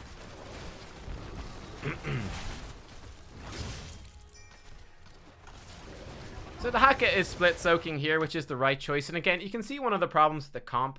Like, okay, the Butcher's moving out into the lane. He's actually looking to kill Zool again. A strategy that has worked so well for us so far. I actually, you know, it's one of those awkward things. Like, what does the Butcher add here? The Butcher, in my opinion, in this situation, should be here. While there is a wall, the Butcher should be here. Because, again, like I said, the Butcher struggles. He's obviously completely useless because he's a melee hero, typically in a defense. However, when the Punisher jumps over the wall, then the Butcher can get some free hits in. And it is something of a priority to kill this quickly. Like, you can see that, like, are you going to kill Zool? Obviously not. So, like, right now, the Butcher could get some damage. Now, it is obviously still risky. He's there pretty much on time. It's not that bad, actually. Not that bad. So, we're playing it fast. Let's rewind it, like, 10 seconds. Perfect. Okay, great. So, first is Kael'thas again here. We'd love to get our W's out. Probably should just drop it on a minion here. We have to be relatively scary. In fact, the bait goes wrong. And in fact, it's not Diablo who baits the Punisher. It's actually the white main who gets baited. So that's pretty bad. You can see Maiev is instantly like, awesome. They fucked up again. Let's fucking go, boys. Party time. Muradin is like, yeah, fuck yeah. This enemy team fucking sucks. I'm in, boys. He jumps in. Stormbolt is great because, again, the Punisher is still chasing and he's punching the Maiev, doing lots of damage. We're dropping in the Flame Strike as sort of a zoning thing, which I think is decent. It does push the Vala backwards and it does chunk the Maiev, so that's pretty good, I think. That's what I should do. That being said, as soon as I think I fire that Q, I should probably fire my E. Again, I think this is a very bad habit from playing with Netherwind. I think firing the Netherwind, I think firing the stun now is probably bad. It's probably better to wait for an empowered stun to follow up with the Butcher, but with Energy Royal, I think firing a short duration stun is correct, and then follow up with Phoenix. So we do go with the Phoenix, that's good. We do actually go to fire this and ironically hit the Maiev, which wasn't part of the plan. Panicking a bit with a Maiev position. It is a rather difficult situation. Should be a bit faster to fire these off. We do get one Flame Strike off, and we get a Living Bomb onto him. It's a good flank from Dahaka. He gets some good damage. And that's some of the strength of Dahaka. His immense survivability coming in with a full store of Essence. He's able to easily tank through that. The enemy team recognizes they're in a bad position. We actually traded into them relatively efficiently there. Wasn't the best Kael'thas play, certainly, but it wasn't terrible either. We got pretty good flame strikes, I guess. And the Phoenix was good, so it's probably enough to push him back. And we're going straight into another engagement here. I can't remember this one, actually, to be honest with you, but I can't see this going badly for us. The enemy team is now trying to force a fight when all 5 of us are here, and they have 2 people down bot lane, so I imagine this is pretty good for us, actually. Did Butcher cancel a charge? I think... Did Butcher's charge get interrupted by my FKs right there? Like, when he was in the cast animation. I wonder. What's the Butcher hotkey? There it is. What happened there? So I think the correct choice for the enemy team is certainly to just rotate down, smash this fort, and grab Merc camps. Okay, so let's talk about map position here. Let's set that up, and then let's look at this little engagement. Map position right now. Great, so we defended. Cool, we're not down at keep. So we're not like, you know, we're obviously very poor in terms of structures relative to them, and we're obviously a level behind. Good news is that there's nothing too important that's going to happen on the map while we're down this talent here, right? Nothing too important is going to happen.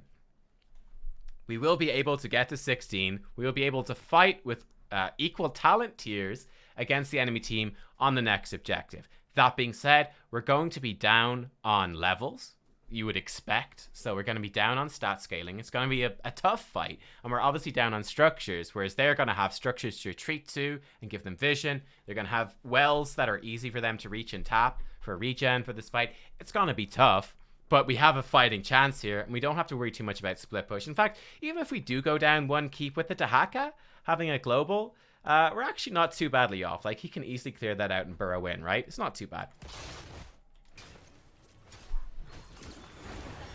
So the enemy team, this is just greedy by them. They shouldn't do this. Again, the correct play for them, it's 16 versus 15.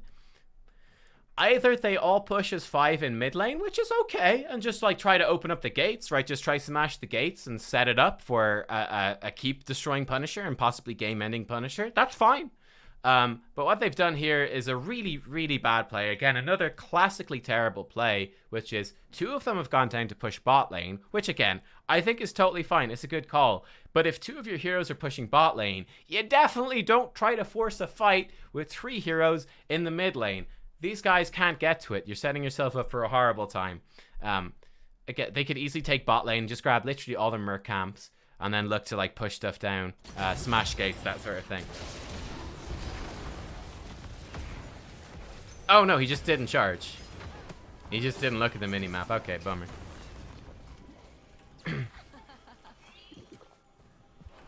Panicked a bit. Huh. That, I mean, 1,000,000% right there. 1,000,000% in that previous fight. Let's watch that catch out. 1,000,000%. Without any doubt. Like, as soon as Zul shows there, you're going, cool, Zul's bot lane. And then, okay, they're coming in. You should be seeing Vala's bot lane as well. I think it's fair to be surprised by this, because this is fucking stupid.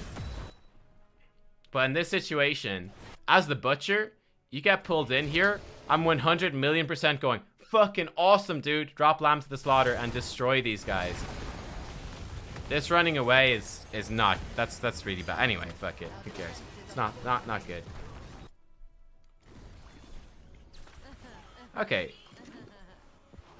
So I do make a risky rotation here, and obviously there's a Zul in the bush when we get there. Bummer.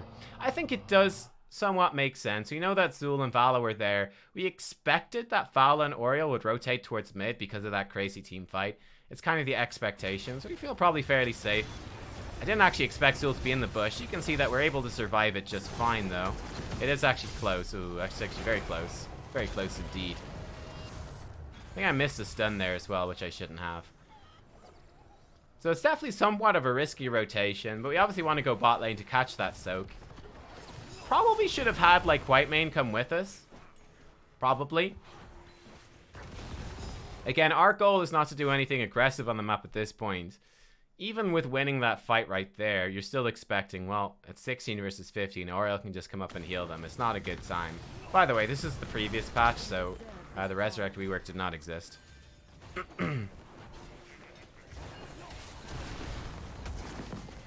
Okay, so right here, now we have 16, and again, we're just sort of pushing out these waves, trying to establish some map position. I definitely think forcing a fight in the middle of the lane is not a great idea.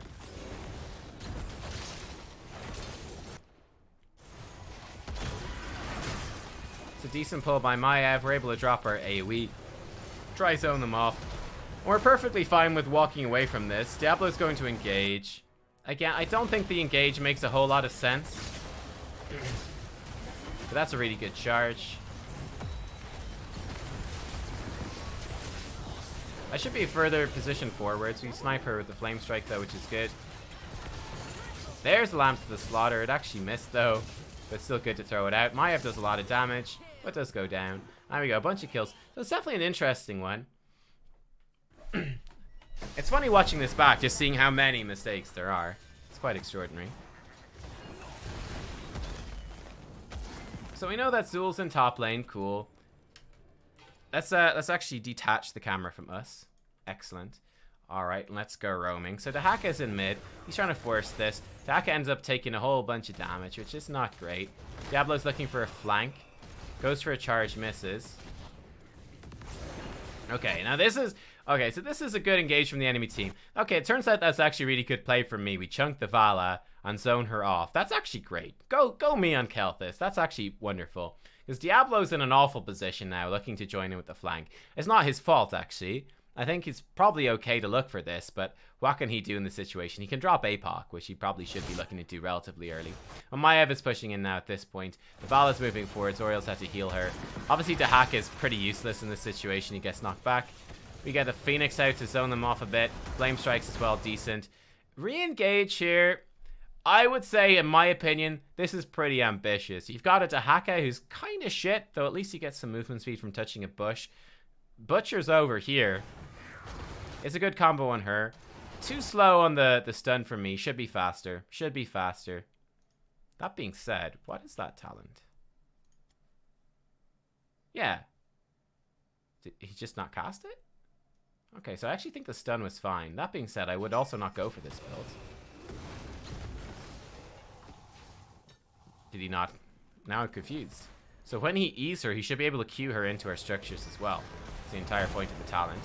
Okay, so he hits her with an E, and then he Qs her into our towers, and she dies. Ah, instead of using Q, pushing her into the towers and certain death, he uses a W instead and then pushes her down. Okay, well that's terrible play again. Just 101. This really doesn't matter. Whereas obviously pushing her in the right direction does matter, and the stun is very short. You stun them for 0.25 seconds. Pro tip for Diablo players. The combo, again, is not QEWQ, with W having a big old cast time. It's QEQ, and then W afterwards. Pro tips. Okay, good to learn. It makes me feel better about missing that stun. That stun would have, and should have, and could have hit. Unlucky. So in fact, it was actually not a bad engage by the Diablo. I take it back. It's actually a decent engage by Diablo, in the sense that it was actually the right idea for him to force the fight. It was just some of those mechanics leave something to be desired, and our stun would have hit. So that's nice. Okay, so we actually blow up the Vala. That's great. He's hit a silence on Oriel. That's actually really nice from Dahaka, silencing her. Butcher still has Lamp to the Slaughter as well. In fact, Scarlet Aegis is still available too. First, we're trying to like zone back. Okay, we're going in here. So for me right here, I think this was a misplay for me. I'm positioned too far back there. And in fact, that was something I noticed, is that I did have Verdant Sphere, Stun, and Flame Strike. All of those abilities available for quite a while. I should have been casting those earlier. They're on cooldown for too long, and I'm actually positioned too safely. And we do pick her off, which is good, but I should have been more aggressive there. That's actually too passive play. And I should be more far forwards and be getting basically more cast of those spells. And potentially, if I was a bit further forwards there, possibly that could have been like a couple of kills. Now, brace yourself for brace yourselves for, again, we've seen a lot of misplays this game, boys. But you're about to see one of the crowning strategic misplays. Staggering, actually. Staggering in what happens here. Okay, so let's pause right now. Let's take stock of the map. And again, ask yourself, what should we do in this situation? So right now, 4 of the enemy team are dead, and they're all dead for half a minute. or more in most cases. Well, Val will be up quickly, but most of them are dead for over half of a minute. There's only Zul left alive, and we have our entire team left alive. And again, bearing in mind, one of those heroes is, of course, Dahaka, who does have a global, can cover multiple lanes at once. What is the correct way to do this? Can you see any objectives on the map? Sorry, I'm giving you a hint. That we should be doing right now. Because I do. Because I certainly do.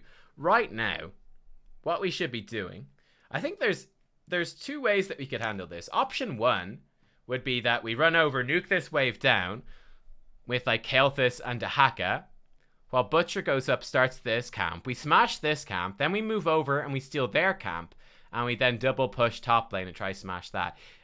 I think it's definitely a bit risky. I think in the time it takes to kill this, take this camp, move over, take this, there is a real risk that they would respawn soon enough to be able to potentially fight over this, and there is risk to it. Plus, this stealing this Bruiser camp is not phenomenal. It's okay, but it's not phenomenal.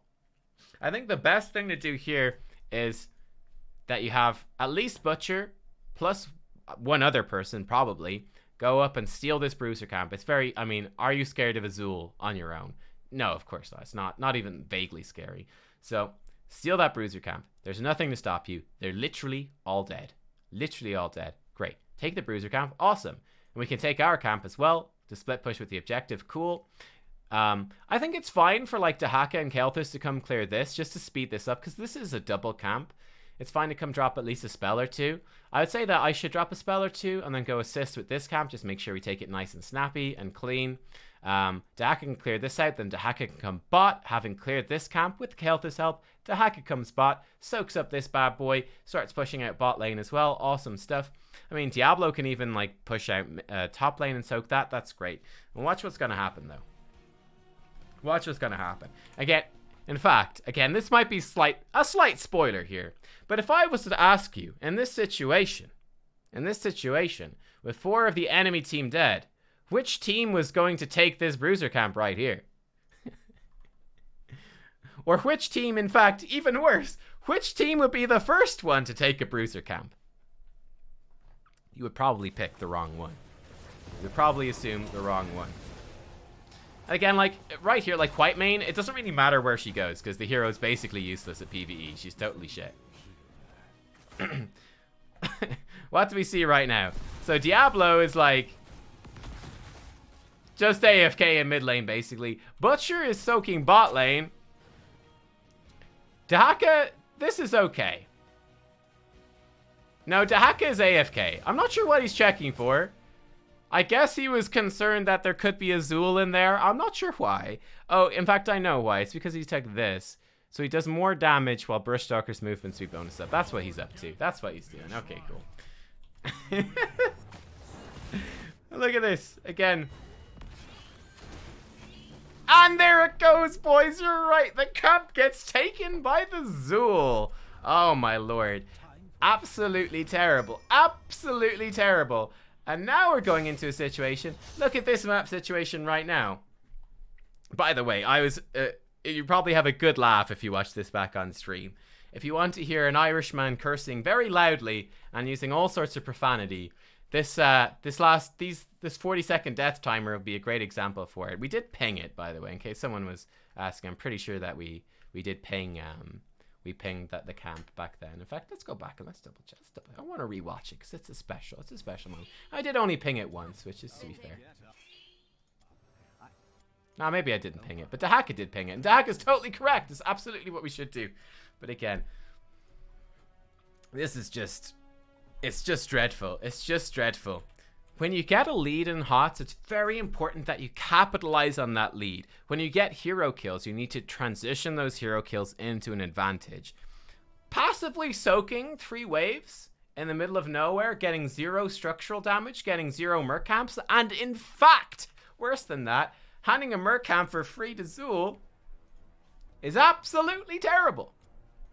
And of course, he's free to... Why is Zul able to do this? Because, well, it goes... Well, Zul's like, oh my god. All my team are dead, but look, Dahaka's here. Butcher is, for some godforsaken reason, down in bot lane. Literally the last place he should be.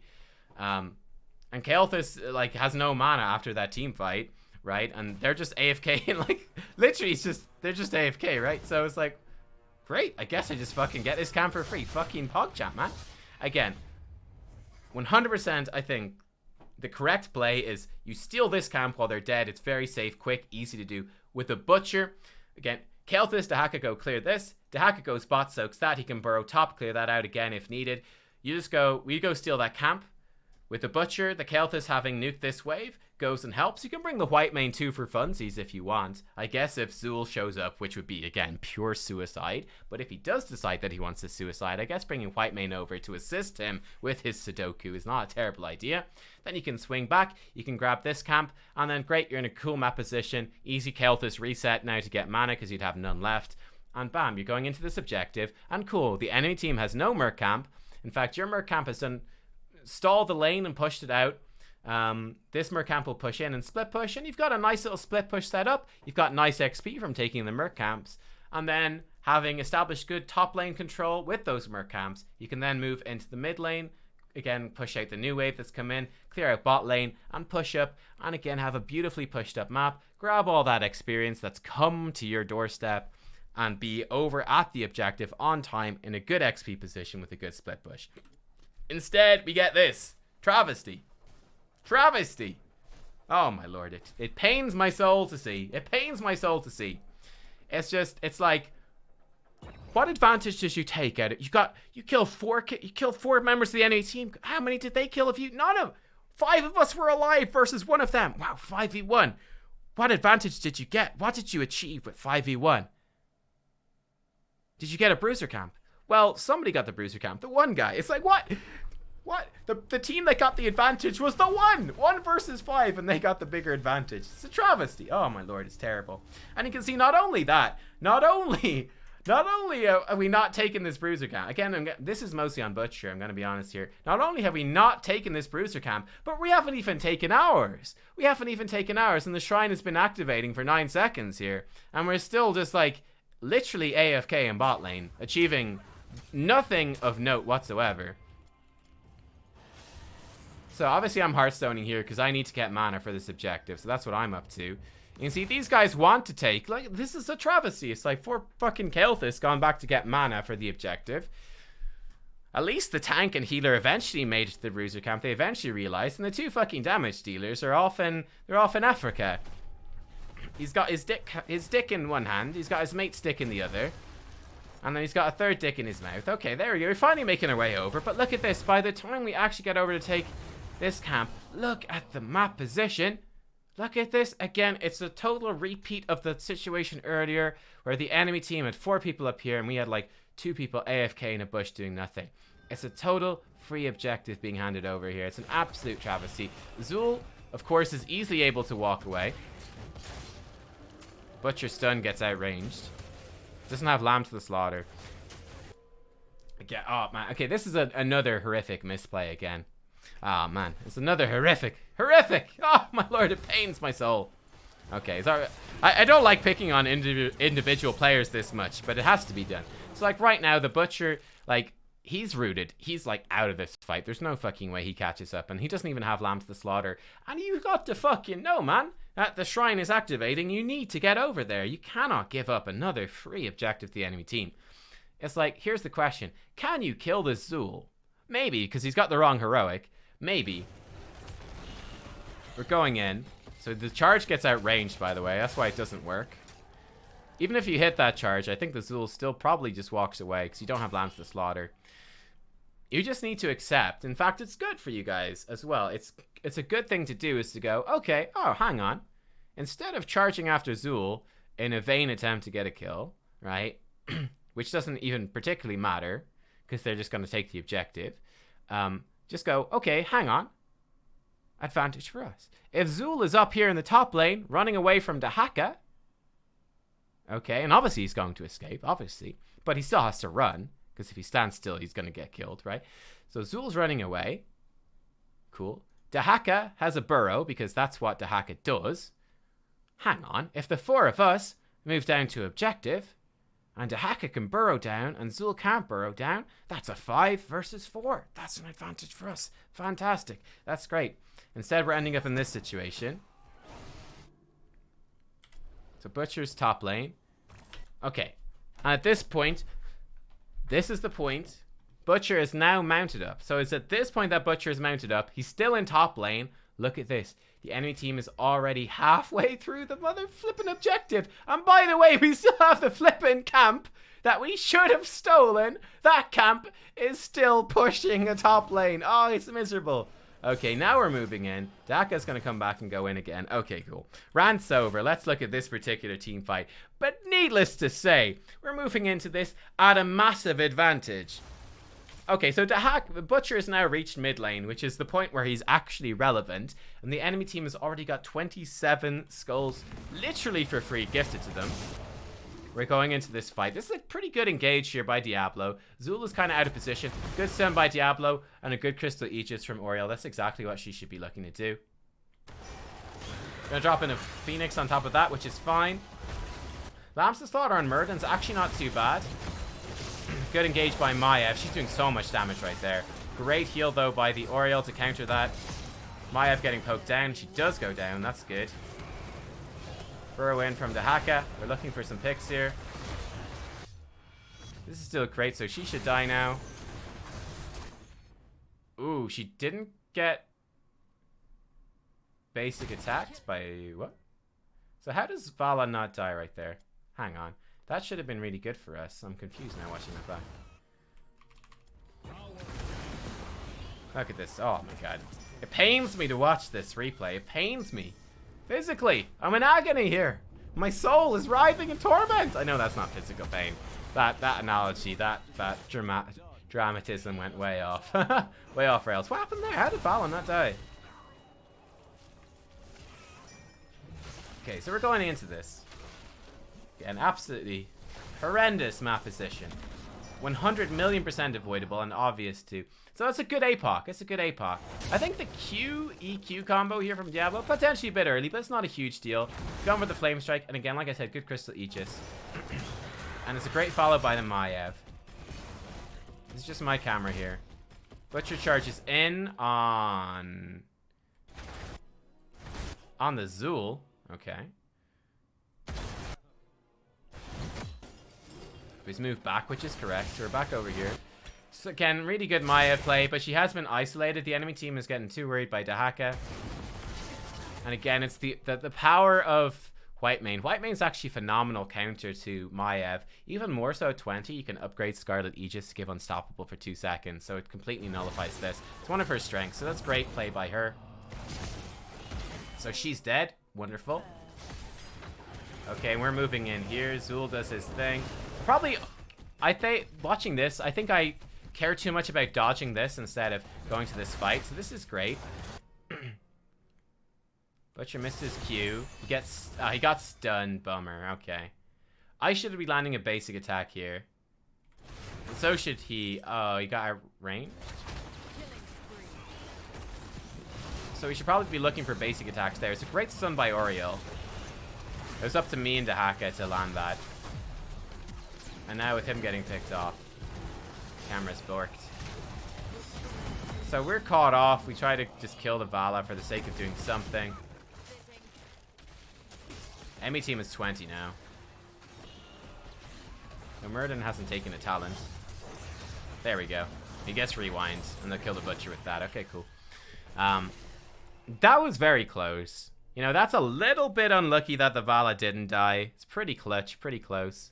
Pretty close. Good. This is, I know, this is me raging about the Bruiser camp, for sure. Why did we set it? Like, we could have been to this fight so much easier.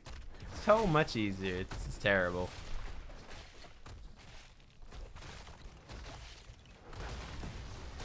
This is why I disabled team chat, by the way. Like, literally nothing useful has been said. Nothing useful gets said. Okay, so the bottom keep goes down. Honestly, the enemy team hasn't pushed their advantage that hard. It's pretty much because Vala is dead, who's like their main sort of split pusher. Maybe he's dead when I get accompanied by my main tank. Again, it's like you know, this is why I disable team chat. You know, maybe Zul expects your gang for the 55th time. Not really. No, the charge was just short. I don't think Zul particularly expected it, but he just wasn't particularly overextended. At the same time, There's no way that Diablo is going to get a Zul kill right there. And in fact, there's no way that we should have been looking for it. It's all nonsense. Like, team chat is such a waste of time. The amount of bullshit's crazy. Anyway, level 20. Now they're pressuring the mid keep. I think they're too busy talking to actually notice that the mid keep's dying, from the looks of it. And Zul finishes it off. Whitemane has been the only one who's said anything that makes sense so far. She said 2 things this game. I mean, they're not even particularly helpful, but at least they've been correct. So you have to give her that. You've got to give her a thumbs up for being right. It was like, why did you guys fight 3v4 up top lane? She's like, Diablo went in. And now she's like, you're always late for objective, which is true. So I'm, okay, at this point, this is bad play for me. I'm obviously tilted and reacting slowly. I'm not sure, in fact, I'm not sure why Maiev is here. This makes no sense. And obviously Maiev just dies here. And it's a great slaughterhouse as well. You can follow in with some burst damage as well. It's a good shield by her. Vala coming in. We obviously have our thing to try survive. Good shrink ray with the W from Whitemane. Some big kills right there. I'm kind of curious to watch that back. So obviously I was raging about this stuff still in the game. But I have no idea what in the world Maiev was doing over there. What business do they have there? Again, looking at map position. So now we see the enemy vision. We know that Zul's doing a camp. They can clearly see that 4 of us are here. This is no mystery. And they clearly saw Dahaka was there as well. Again, this is just really bad play from the enemy team. It's like they literally see 4 of us on this. They literally just saw Dahaka there. And they can literally see that Zul is doing bot camp. In fact, they can also see that Vala is doing this camp as well. They have absolutely no business being here. Again, it's like, okay, I appreciate that you're looking for a gank, and like it's nice to look for a flank, but at the same time that you're going, let's look for a flank, you kind of have to look and go, wait, hang on a second, where are the actual damage dealers? Oh, there's one, nowhere near, and this one even less nowhere near. They should not engage on a Dahaka. He's literally impossible to kill, though he does miss his stun. Well spotted by Diablo right there. That's good. That's good play by him, actually. And she dies, and then they're all gonna die. Like, again, that's a massive throw by the enemy team. They have zero business being there. Zero business being there. Why do they have 3 heroes trying to gank people? You know, if it's a 3v5, it's not a gank. It's suicide. Anyway, so they get kind of wrecked. We're obviously in a really awkward spot. We've got siege camps in both lanes and catapults everywhere as well. It's pretty freaking rough.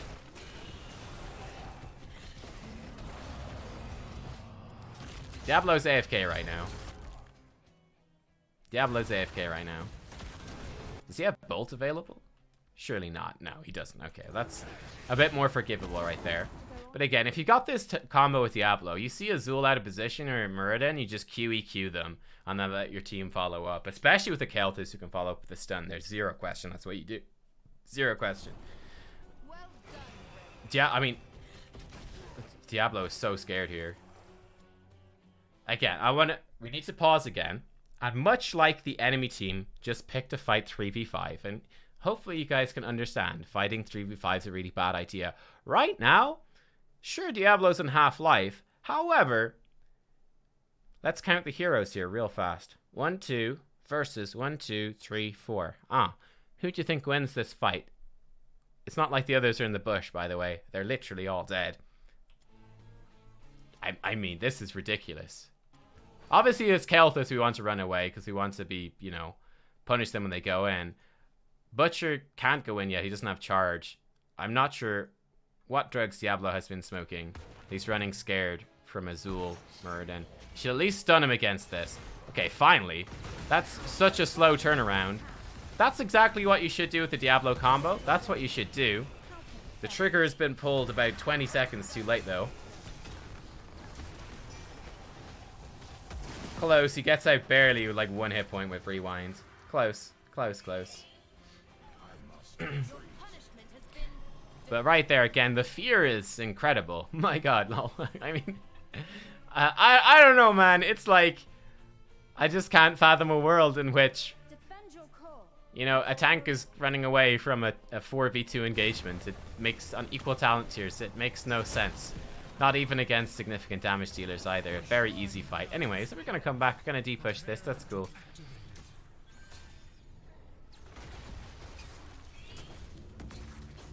Again, this is perfect. Dahaka can easily depush this. Does he have his burrow? He does, in fact. He should be pinging that he has burrow. Okay, good. That's exactly what you want to see. It's really important. He has not been doing that half enough. Basically, whenever an objective is coming up, you want to let your team know what the cooldown on Brush Stalker is, and when it's available, you want to let them know as well. It's very important to ping that constantly to your team and let them know. Any global is very important, and any split pusher is very important.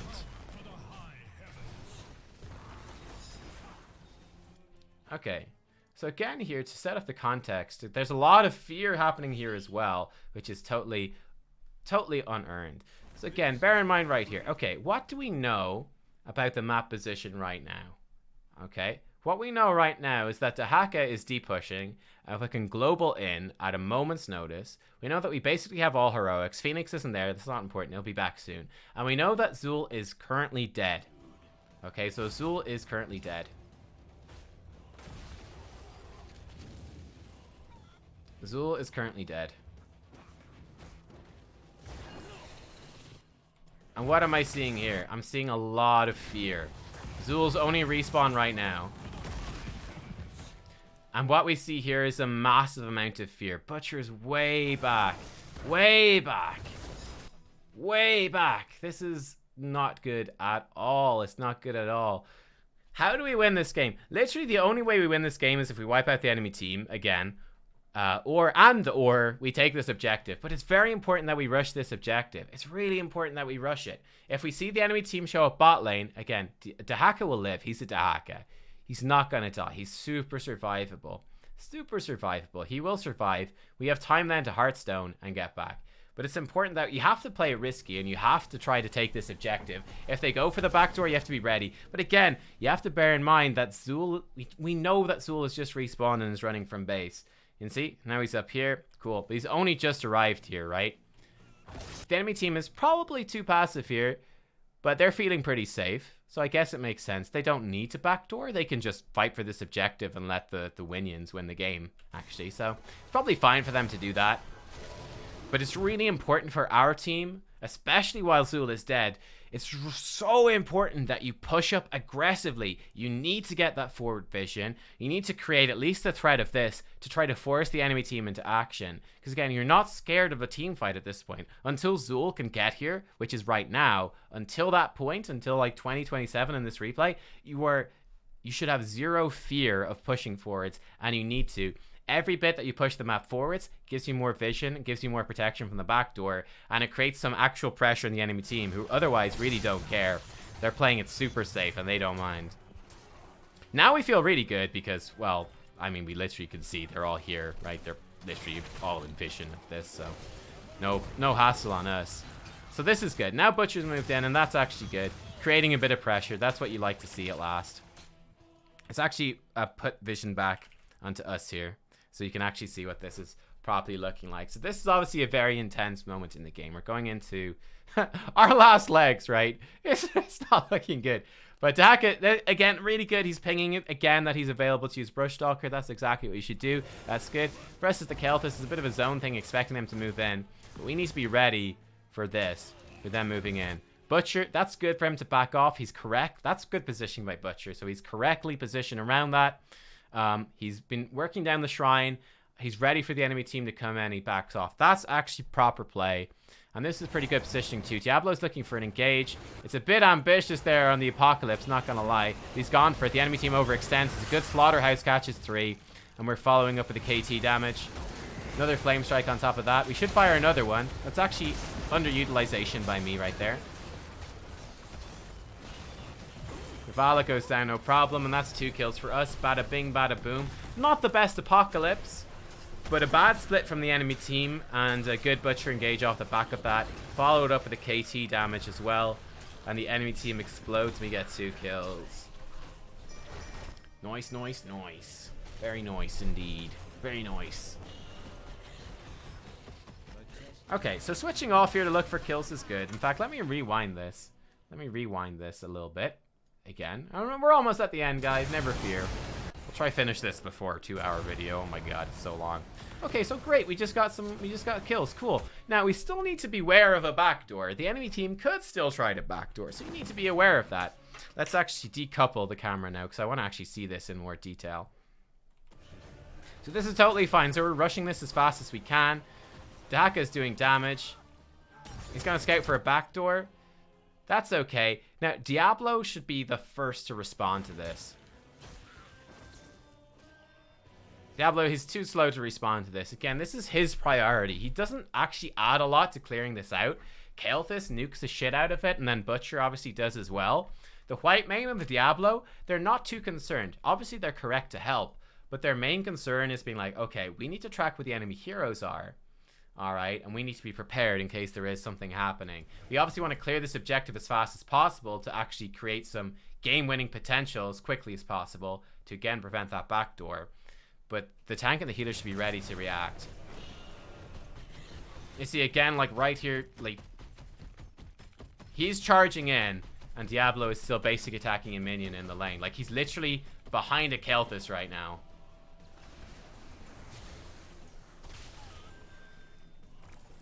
Pretty decent pick potential. Dahaka walks in and dies. I don't think it's very good play from Dahaka. Again, in that situation, I'm a lot more critical of the Diablo. That rotation was so slow. It's like, you know, if the Kael'thas is beating you in a rotation, that you've done something wrong. Like, we're literally a totally immobile backline mage. Now, this is good, though. Good pick on Muradin. Of course, he has rewind, so he's able to jump out. He is Muradin, difficult to kill. It's obviously awkward now with Dahaka dead. It's not looking so hot in terms of this. This actually gets a bit scary.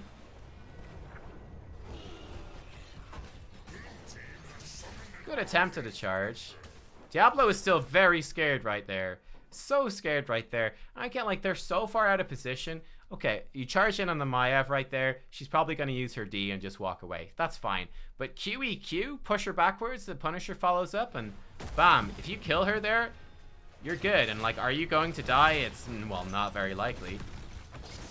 Not with the Punisher to support you. So interestingly enough, obviously I have team chat disabled, so I actually didn't see this in the game. Almost finished my Hearthstone right there. I don't know if you guys could actually see it, but I obviously see the team is engaging, so we want to push in. And actually with the, in fact, let me rewind it so you see from my view, because that's actually a very important decision. It's a very important decision.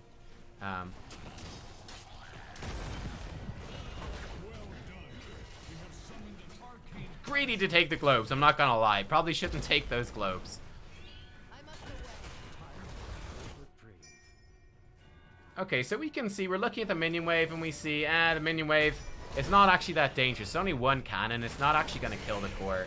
And our team is going in, so we need to be ready to follow. Not the best flame strike in the world though. Not the best flame strike. I'll follow up with another one, it gets blocked by Crystal Aegis though. We're very low on life, so repositioning. Great Butcher play there, actually. Good charges. I'll say the Butcher is pretty good at the team fights. The map play is abysmal, but the team fights are actually quite solid. This is a really good charge. I'd actually like to see that a lot. We get a good Flame Strike follow-up. Good position by Diablo. Dahaka burrows in. That's exactly what I want to see. Great tongue from Dahaka. Muradin with a double leap, but he does go down to the bombs as well. And there you go. That's a really good team fight. And for all of the incredible fear and stuff that we've been showing so far, that was the correct time to pull the trigger. Really good play right there. We'll just watch it back. That's game changing. Let's watch the whole thing back, in fact. So it is like sort of the play that ends the game. So we secure this. Again, I think it's greedy for me to take these globes, but there you go. And again, okay. There you go. There's something I haven't actually talked about, which is smashing the side wall. The side wall is the weakest part of the wall, so it enables you to follow up plays. Which in fact here works really well. He has APOC. I would probably have popped APOC there on that jump. Should have pulled the trigger there on the APOC, not gonna lie. So we're gonna come in. We land the Flame Strike. I think it mostly missed. No, well, it hit him. It hit Hellraiser anyway, who is the Who is Hellraiser? Can't even see. He's the Murden. Okay, cool. Fired off a stun, which is fine. We drop a bomb in as well, which is fine. So Flame Strike's coming back up. The APOC comes in now, which is better late than never, and it's going to be fairly effective, actually. It stuns her, which does matter. And she gets taken out, so that actually worked out pretty well. Again, I think you should have pulled the trigger earlier. We fired a stun there, and it missed, so I think it was the right idea to push it, especially seeing as they dropped the Maiev Cage.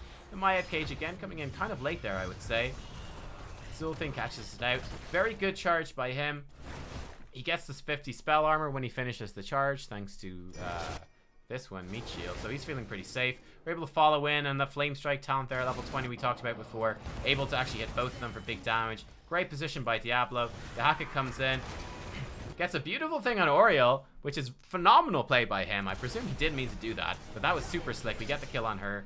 We got damage on Murden, and even with the double Dwarf Toss, he gets taken out. We even pop the Maiev with a Flame Strike there at the end, and obviously with just Maiev alive, their ability to backdoor is now 0. We're just trying to nuke these things down as we go and push forwards.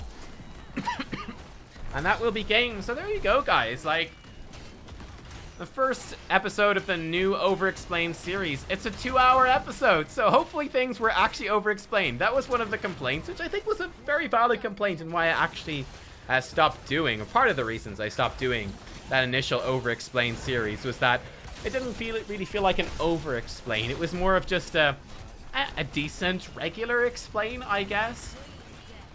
Whereas, yeah, hopefully this has been in a lot more detail. I'm sure that I've still missed a whole bunch of stuff. I'm sure I still have missed a whole bunch of stuff. But hopefully you've picked up a few tips here, nonetheless, and some info. Actually, before we leave you, here are some other tips to drop in as well real fast. So a few things. Number one, I won't obviously talk about the enemy team gameplay too much, apart from what I've already said. But what I will throw out there, some fun factoids for ya boys. I think a lot of big talent mistakes that I think if they fixed, they would have easily won the game, by the way. So I'm very skeptical about like this sort of Jailer's build from Zul. It's not the worst, but it's not great. I would have thought that a melee build would actually, like the Cleave build, would actually work really well here, and it works really well on the map. Either way, while those talents aren't too important, this heroic is awful compared to the skeletal mages. The mages with the slow, very punishing.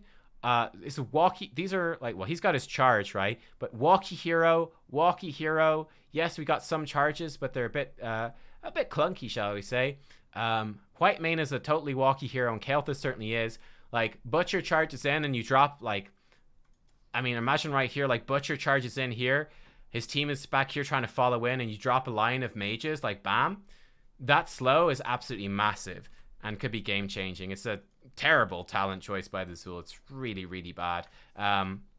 Skeletal Mage is 100 million and 10%. It's terrible. You can even take the healing reduction, which is very good for the sort of burst healing that White Mane does, and very good for stopping the Butcher self-heal and the Haka self-heal as well. You get the healing reduction, which obviously synergizes super well with Echoes of Death. So I think that's a terrible build.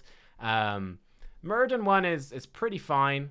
I don't have any major issues with that, though. Don't know about Bronzebeard Rage. I think healing static is better with Thunderburn, but it's something of a minor thing. It's not a huge deal. I don't love Imposing Presence, but again, it's not a huge deal here. It doesn't really matter. The Maiev build is obviously really good. That's pretty much exactly what you want to go for. The Vala build is pretty much a crime against humanity here. Creative the Hunter instead of extra multi-shot damage. The extra multi-shot damage in on top of the Shrine for the wave clear, for the Merc Camp clear, for team fight damage, and especially considering that the enemy team is going to be grouped up by Maiev Cage and Maiev pulls. Having that extra W damage is a no-brainer. This is terrible. The biggest crime, no doubt, though, is Strafe here at level 10. You're literally playing against a Butcher and a Dahaka and a Diablo. You could get a heroic that gives you two stuns. And by the way, you also have a Maiev with Maiev Cage to even set up those stuns. And instead you're going for Strafe. This is literally, if my child did this, I would disown them forever. It's a crime. And then no Gloom against Kael'thas is also terrible. So yeah, we also have Rancor, which is rather a question mark. Though that's not the worst. I think that's actually relatively okay to like burn down a Butcher or Dahaka or Diablo. I think that's actually reasonable enough adjustment here. But this I don't like. This I definitely don't like. And this is literally criminally insane. You should be committed to an asylum. Oh my lord.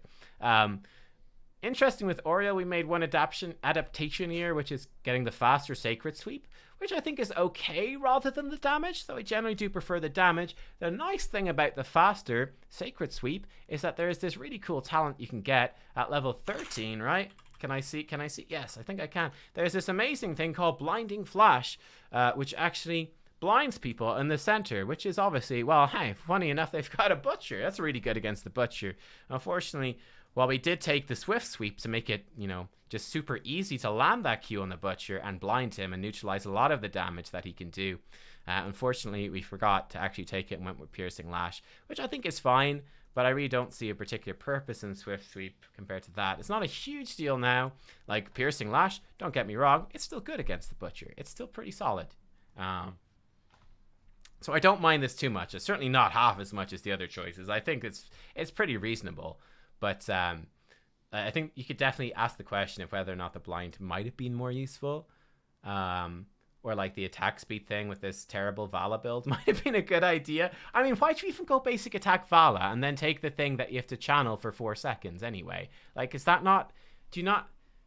Does that not raise a question mark? You know, hey, I've taken all these at basic attack and then I can't basic attack for 4 seconds. Do we not see a problem here? I don't think so. Anyway, whatever. Lots of mistakes. Oh my lord, there was so much that went wrong in this game. Needless to say, I was raging super hardcore on stream, but I hope you guys enjoyed this breakdown. Oh, we went over the 2 hours. It's gonna look terrible on YouTube. I hope you guys enjoy though. Let me know what you did like about this video, what you didn't like, what I could do differently, any suggestions.